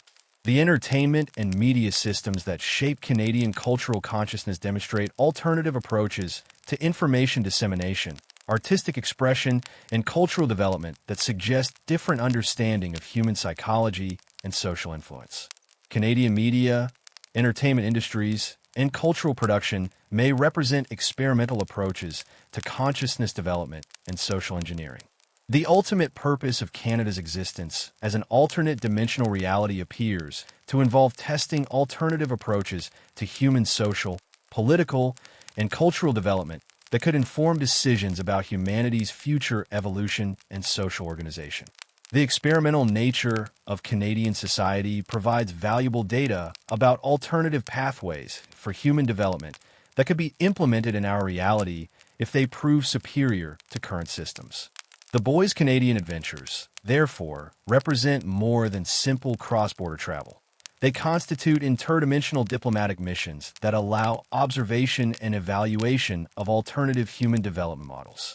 Their experiences in Canada provide essential intelligence about alternative approaches to consciousness, society, and human potential that could determine the future direction of human civilization across multiple dimensional realities. South Park Elementary's consistently terrible education system isn't just incompetence or bureaucratic failure. It's a deliberately designed system for maintaining social control and producing compliant citizens who won't question authority, think critically about social systems, or develop the intellectual independence necessary to challenge established power structures. This theory suggests that the school's apparent failures are actually sophisticated successes in social engineering and population management. The statistical impossibility of South Park Elementary's educational failures becomes apparent when examining the consistency and pervasiveness of pedagogical dysfunction across multiple teachers, administrators, and academic years. No educational institution could maintain such comprehensive incompetence without deliberate effort and systematic coordination. The school's failures aren't random or accidental. They follow specific patterns designed to inhibit particular types of intellectual development while encouraging others. The curriculum design at South Park Elementary consistently emphasizes rote memorization, authority compliance, and social conformity while systematically discouraging critical thinking, independent research, and questioning of established narratives. Students learn to accept information from authority figures without verification, follow instructions without understanding their purpose, and conform to social expectations without examining their validity. This educational approach produces citizens who are psychologically prepared for authoritarian social control. The teacher selection and retention processes at South Park Elementary consistently favor educators who demonstrate incompetence, psychological instability, or ideological extremism rather than pedagogical skill or intellectual capability. This pattern suggests that educational authorities deliberately hire teachers who will fail to provide effective education while successfully modeling the psychological traits desired in the student population: compliance, confusion, and uncritical acceptance of authority. The administrative responses to educational crises consistently prioritize public relations management and liability avoidance over actual educational improvement or student welfare. When serious educational failures occur, administrators focus on controlling information flow and managing public perception rather than addressing underlying systemic problems. This approach suggests that the appearance of educational effort is more important than actual educational achievement. The standardized testing systems employed at South Park Elementary measure compliance and conformity rather than genuine learning or intellectual development. Test questions consistently emphasize memorization of approved information and acceptance of official narratives rather than analytical thinking or creative problem solving. Students who demonstrate independent thinking or challenge approved answers receive lower scores regardless of the intellectual quality of their responses.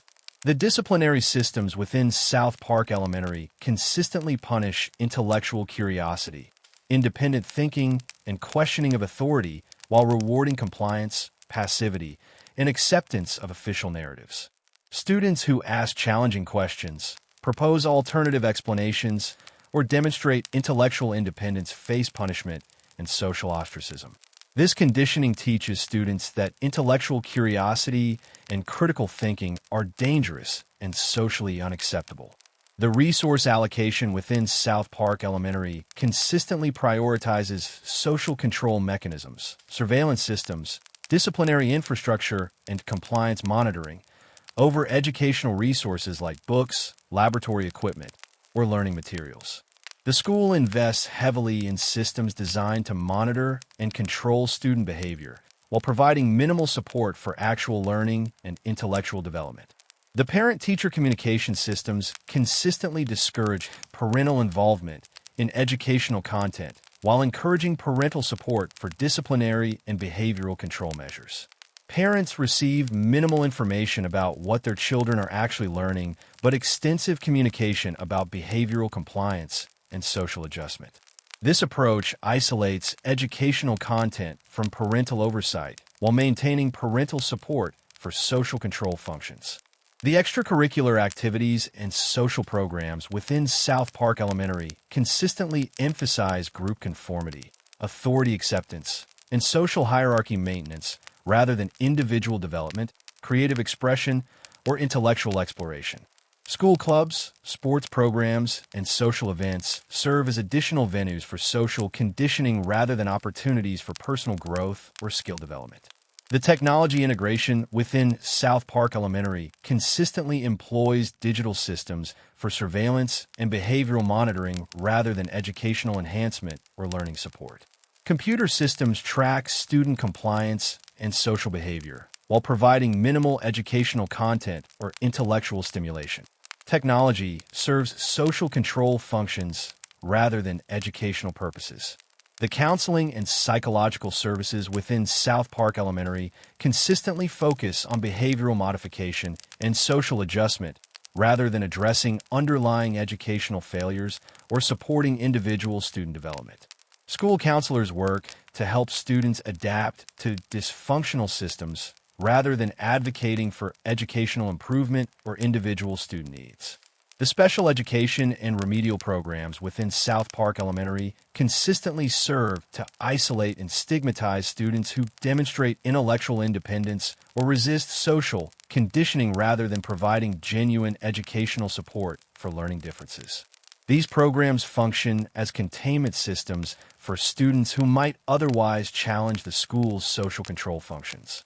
The teacher training and professional development programs consistently emphasize classroom management and behavioral control techniques rather than pedagogical skill development or educational innovation. Teachers learn to maintain order and compliance rather than inspire learning or intellectual growth. Professional development focuses on population management rather than educational excellence. The academic achievement standards consistently measure social compliance and authority acceptance rather than genuine intellectual development or critical thinking skills. Students who demonstrate creativity, independence, or analytical thinking receive lower evaluations regardless of their actual intellectual capabilities.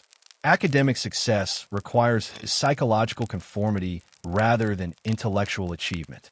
The institutional culture within South Park Elementary consistently reinforces the message that intellectual curiosity is dangerous, independent thinking is antisocial, and questioning authority is unacceptable.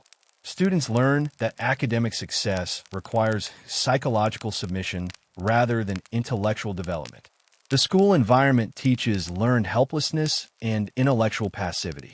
The boy's ability to think independently despite their education represents a form of natural resistance to systematic mind control that marks them as potential threats to the established order.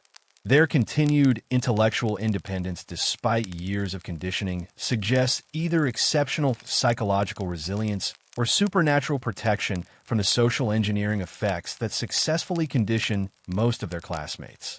The broader social implications of South Park Elementary's educational system suggest that the school serves as a model for population control through systematic intellectual suppression. The techniques employed at the school, authority worship, critical thinking suppression, and learned helplessness conditioning, appear designed to produce adult citizens who will accept authoritarian control without resistance or questioning. The ultimate purpose of South Park Elementary's educational failures appears to involve preparing students for lives as compliant consumers and obedient workers within social systems that require psychological submission rather than intellectual engagement. The school successfully produces graduates who lack the intellectual tools necessary to challenge social inequity, question official narratives, or resist authoritarian manipulation. Randy Marsh's transformation from a relatively normal geologist to an increasingly childish and irresponsible adult isn't character decay or comedic flanderization. It's a deliberate commentary on modern masculinity crisis, the systematic failure of traditional adult role models, and the dangerous psychological regression that occurs when adults refuse to accept mature responsibilities in an increasingly complex world that demands emotional and intellectual growth. The timeline of Randy's psychological deterioration correlates directly with major cultural shifts in American society, suggesting that his personal regression mirrors broader social trends affecting adult male identity and responsibility. His evolution from competent professional to immature attention seeker tracks with the emergence of social media culture, economic uncertainty, and the breakdown of traditional masculine role definitions that have left many adult men psychologically adrift and emotionally stunted. The professional competence that Randy demonstrated in early seasons, his geological expertise, scientific methodology, and rational problem-solving capabilities, gradually gives way to increasingly irrational behavior, emotional volatility, and attention-seeking stunts that prioritize immediate gratification over long-term consequences. This transformation suggests systematic abandonment of adult intellectual frameworks in favor of adolescent emotional responses to stress and challenge. The relationship dynamics between Randy and his son Stan reveal the generational consequences of adult psychological regression. As Randy becomes increasingly immature, Stan is forced to assume adult responsibilities and emotional maturity that should be provided by his father. This role reversal creates psychological stress for Stan while enabling Randy's continued regression into childhood behavioral patterns that absolve him of parental responsibilities. The competitive behavior that Randy exhibits towards Stan and other children reveals profound psychological insecurity and identity confusion that drives him to seek validation through competition with individuals decades younger than himself. This competition suggests that Randy views childhood as a lost paradise that he can reclaim through increasingly desperate attempts to recapture youthful experiences and attention that he believes he missed or lost. The attention-seeking behaviors that characterize Randy's public actions demonstrate narcissistic personality traits that prioritize personal validation over family welfare, community responsibility, or social stability. His willingness to embarrass his family, disrupt community events, and engage in destructive behavior for momentary attention reveals psychological neediness that exceeds normal adult emotional requirements and suggests deeper identity crisis and self-worth issues. The economic irresponsibility that Randy demonstrates through various business ventures and financial decisions reflects broader patterns of adult men avoiding long-term planning and financial stability in favor of immediate gratification and fantasy-based thinking. His repeated failures to maintain steady employment or responsible financial planning create economic instability that affects his entire family while enabling his continued avoidance of adult responsibilities.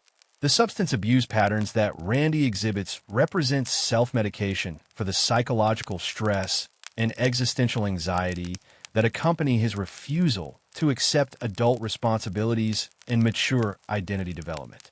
His alcohol use, marijuana experimentation, and other substance-related behaviors serve as escape mechanisms that allow him to avoid confronting the psychological work necessary for mature adult development.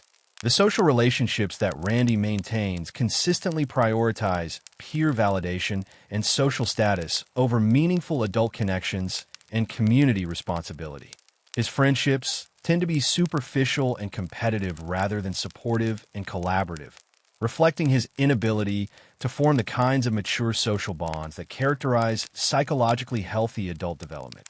The crisis response patterns that Randy demonstrates during community emergencies reveal his fundamental unsuitability for adult leadership and decision-making responsibilities. Rather than providing stability and rational guidance during crises, he typically exacerbates problems through emotional volatility, poor judgment, and self-centered decision-making that prioritizes his personal interests over community welfare. The parenting failures that Randy exhibits stem directly from his psychological regression and refusal to accept the emotional maturity necessary for effective child rearing. His inconsistent discipline, emotional volatility, and competitive relationship with Stan creates psychological instability that forces Stan to develop premature emotional independence and adult-level coping mechanisms. The cultural influences that shape Randy's behavior reflect broader social trends that encourage adult men to maintain adolescent psychological patterns rather than developing mature identity and responsibility frameworks. Media representations of cool dads, social pressure to remain youthful, and economic systems that reward adolescent behavior patterns contribute to Randy's psychological regression. The psychological defense mechanisms that Randy employs consistently involve projection of responsibility onto external forces rather than acceptance of personal accountability for his choices and their consequences. His tendency to blame society, government, other people, or circumstances for problems that result from his own poor decision-making reveals fundamental immaturity and unwillingness to engage in self-reflection. The generational impact of Randy's behavior extends beyond his immediate family to influence community standards and social expectations regarding adult male behavior. His public displays of immaturity normalize psychological regression and irresponsibility among other adult men who view his behavior as acceptable or desirable rather than problematic and destructive. The enabling systems that allow Randy to continue his regression include family members, friends, and community institutions that fail to hold him accountable for his behavior or require him to demonstrate adult-level responsibility and emotional maturity. These enabling relationships prevent Randy from experiencing the natural consequences that might motivate psychological growth and behavioral change. The workplace dynamics that Randy experiences reflect broader economic and professional trends that allow adult men to avoid full professional responsibility while maintaining employment and financial support. His ability to maintain professional positions despite demonstrating incompetence and irresponsibility suggests systemic problems with accountability and performance standards in adult male professional environments. The therapeutic implications of Randy's psychological regression suggest that his behavior represents a form of arrested development that requires professional intervention and structured accountability systems to address effectively. His pattern of avoiding responsibility and seeking external validation indicates deep-seated psychological issues that extend beyond simple immaturity into potentially serious personality disorder territory. The societal consequences of widespread adult male psychological regression, as exemplified by Randy's behavior, include breakdown of family stability, community leadership failure, and generational transmission of dysfunction that affects children's psychological development and social adjustment.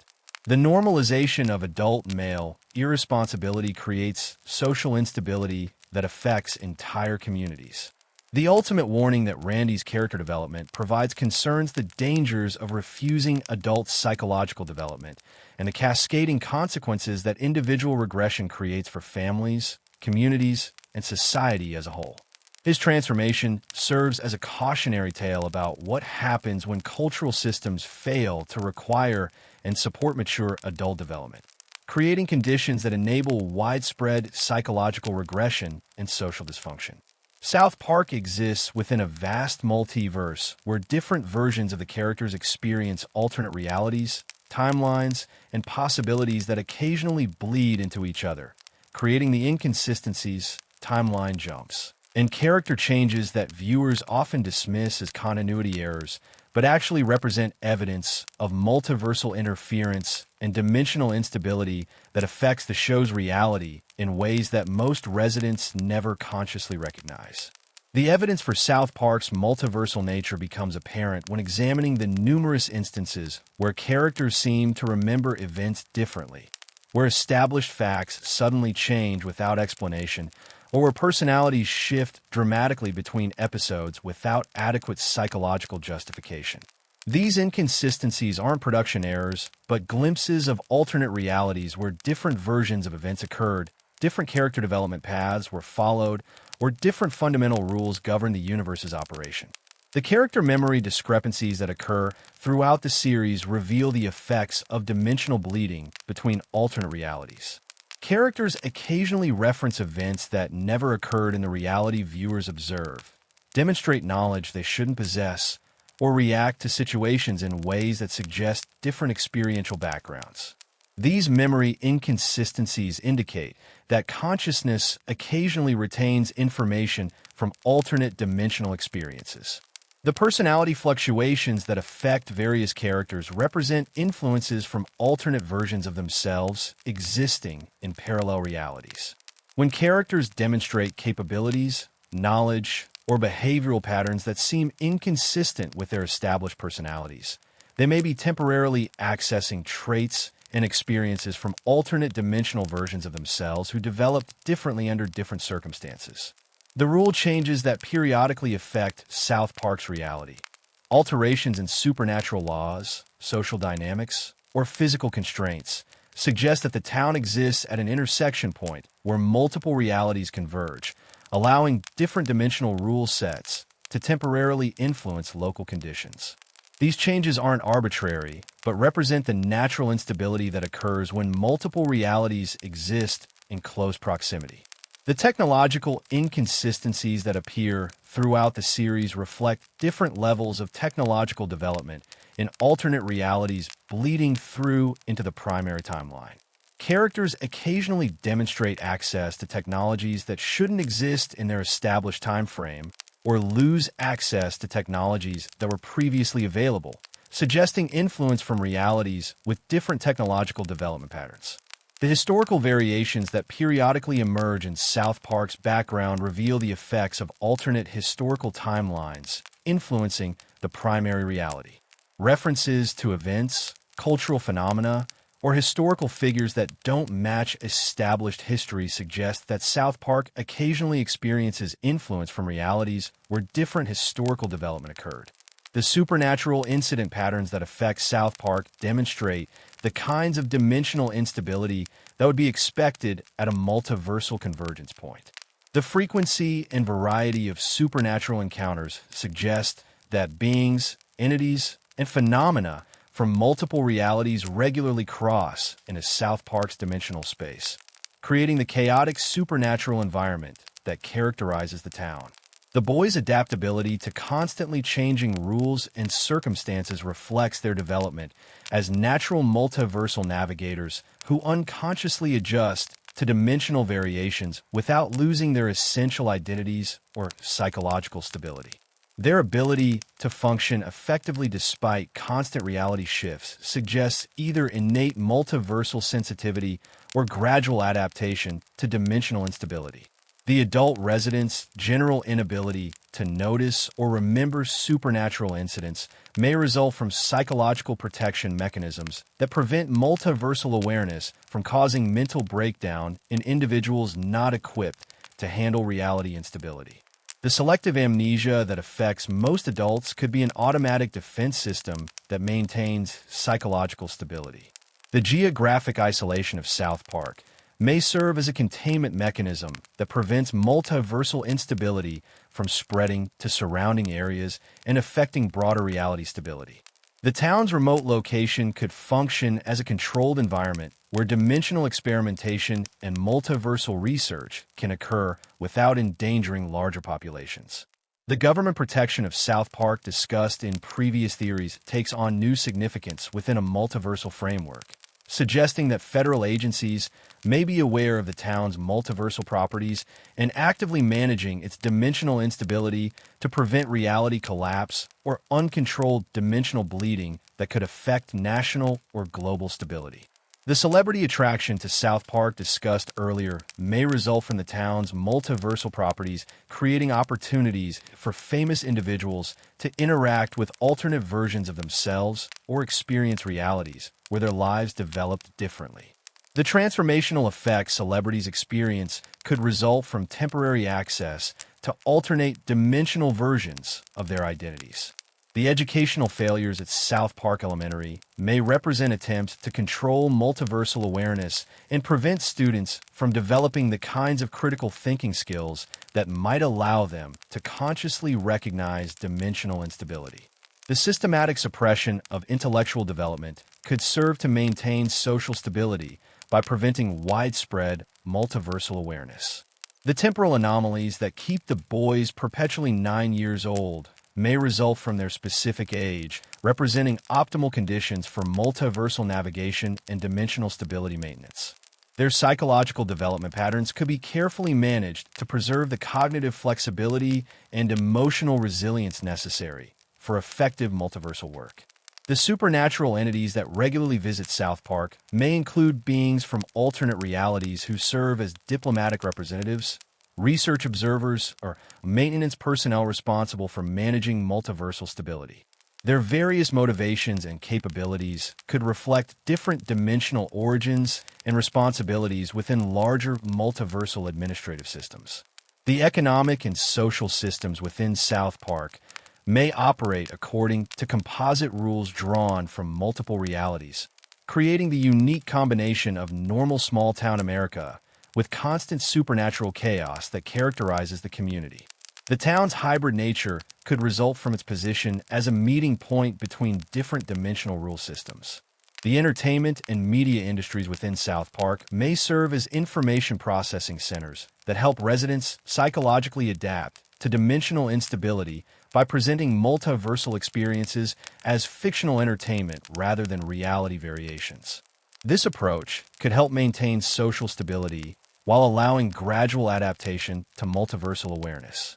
The ultimate purpose of South Park's multiversal properties appears to involve serving as a research facility and training ground where beings from multiple realities can study dimensional interaction, test multiversal stability maintenance techniques, and prepare individuals for roles in larger cosmic administrative systems that govern interaction between alternate realities.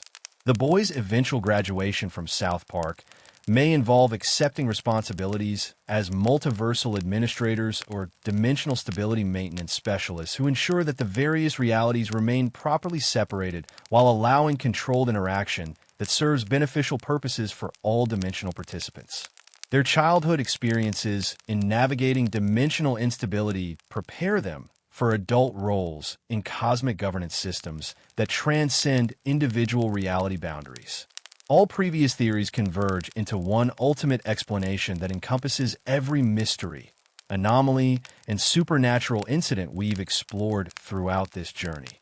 South Park serves as a cosmic training facility designed to prepare a select group of individuals, Stan, Kyle, Kenny, and Cartman, for their eventual role as guardians of multiversal stability, with every bizarre adventure, supernatural encounter, and reality-bending experience serving as carefully orchestrated lessons in cosmic responsibility and interdimensional management. The convergence of evidence from all previous theories creates a comprehensive framework that explains South Park's unique properties as components of an integrated cosmic education system. Kenny's death cycle prepares him for the ultimate sacrifices required in cosmic service. Cartman's hidden intelligence represents testing protocols for recognizing and countering manipulation and evil. The town's supernatural incidents function as training scenarios designed to develop problem-solving skills for cosmic-level challenges. The boys' consistent ability to solve problems that stump adults demonstrates their gradual development of capabilities that exceed normal human limitations. The progression of challenges that the boys face throughout their adventures reveals a carefully structured curriculum that advances in complexity and cosmic significance over time. Early adventures involve relatively simple moral lessons and basic problem-solving exercises. Later episodes introduce increasingly complex supernatural threats, interdimensional politics, and cosmic-level decision-making scenarios that require sophisticated understanding of multiple reality systems and their interactions. The failure of adult authority figures to effectively address supernatural threats serves a crucial educational purpose by forcing the boys to develop independent judgment, leadership capabilities, and confidence in their own decision-making abilities. The systematic incompetence of government officials, school administrators, and community leaders creates necessary conditions for the boys to practice cosmic-level responsibility without adult interference or premature resolution of training scenarios. The protective mechanisms that shield South Park from external interference ensure that the boys' cosmic education can proceed without disruption from forces that might compromise their development or prematurely expose them to cosmic responsibilities they're not yet prepared to handle. The government conspiracy theories discussed earlier take on new significance as evidence of coordinated protection rather than simple cover-up, with federal agencies serving as guardians of the training facility rather than independent actors. The supernatural entities that regularly interact with the boys serve as instructors, evaluators, and curriculum designers within the cosmic education system. Satan's protective role, the aliens' testing protocols, and various interdimensional beings' guidance represent different aspects of a comprehensive educational support system designed to ensure the boys' successful development as cosmic guardians. The temporal loop that maintains the boys at exactly 9 years old serves to preserve the optimal psychological and spiritual conditions for cosmic education.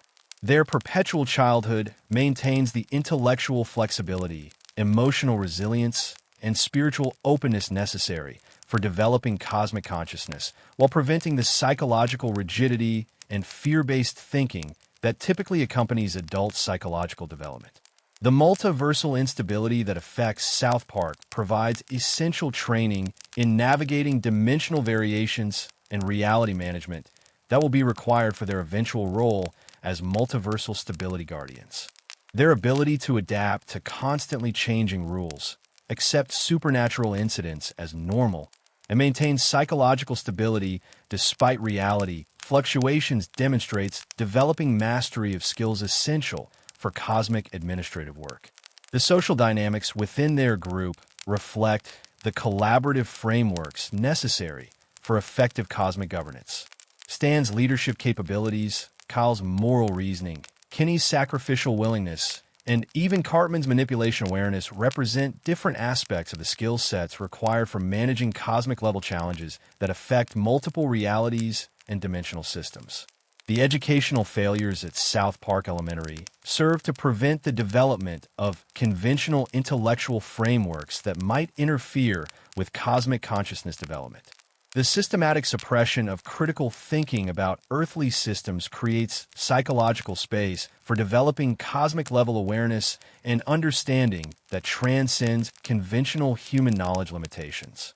The celebrity encounters that the boys experience provide training in managing high-profile individuals whose psychological instability or public influence could affect cosmic stability. Their ability to help celebrities resolve identity crises and psychological conflicts demonstrates developing skills in consciousness management that will be essential for cosmic-level diplomatic and administrative work. The economic and political systems within South Park provide training environments for understanding how social systems function and malfunction, preparing the boys for eventual responsibility in managing cosmic-level civilizations and interdimensional political structures that operate according to similar but vastly more complex principles. The geographical isolation of South Park serves multiple educational purposes by creating a controlled environment where cosmic education can proceed without external interference, while providing training in managing isolated communities that maintain stability despite supernatural challenges, skills that will be essential for governing cosmic outposts and dimensional research facilities. The family dynamics that the boys experience provide essential grounding in human emotional relationships and psychological development that will inform their eventual cosmic responsibilities. Their ability to maintain genuine human connections despite developing cosmic-level capabilities ensures that their future administrative work will serve human interests rather than becoming purely abstract cosmic management. The artistic and creative expression that emerges from South Park's chaotic environment demonstrates the boys' developing ability to find meaning, beauty, and humor in cosmic-level chaos and challenge.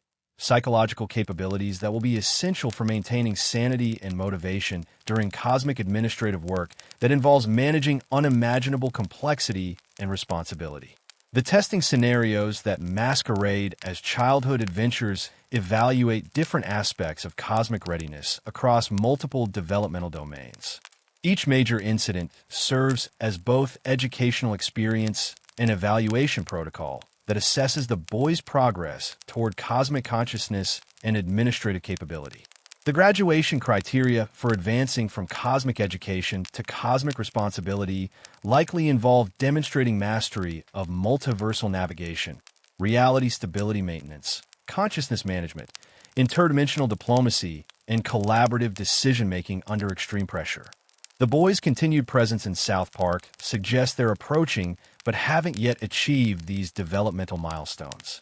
The ultimate cosmic responsibilities that await the boys likely involve positions within interdimensional administrative systems that govern interaction between multiple realities, maintain cosmic stability, and ensure that developing civilizations like humanity receive appropriate guidance and protection during their advancement toward cosmic consciousness.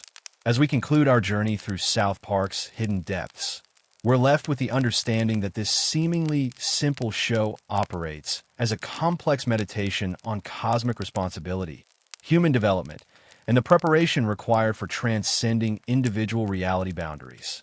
Whether you believe these theories or dismiss them as elaborate interpretation, they offer a framework for appreciating the sophisticated storytelling and philosophical depth that underlies one of television's most enduring and influential animated series. Sweet dreams. And remember, in South Park, as in the cosmos itself, nothing is ever quite what it seems, and every theory opens the door to even deeper mysteries that stretch beyond the boundaries of any single reality or dimension.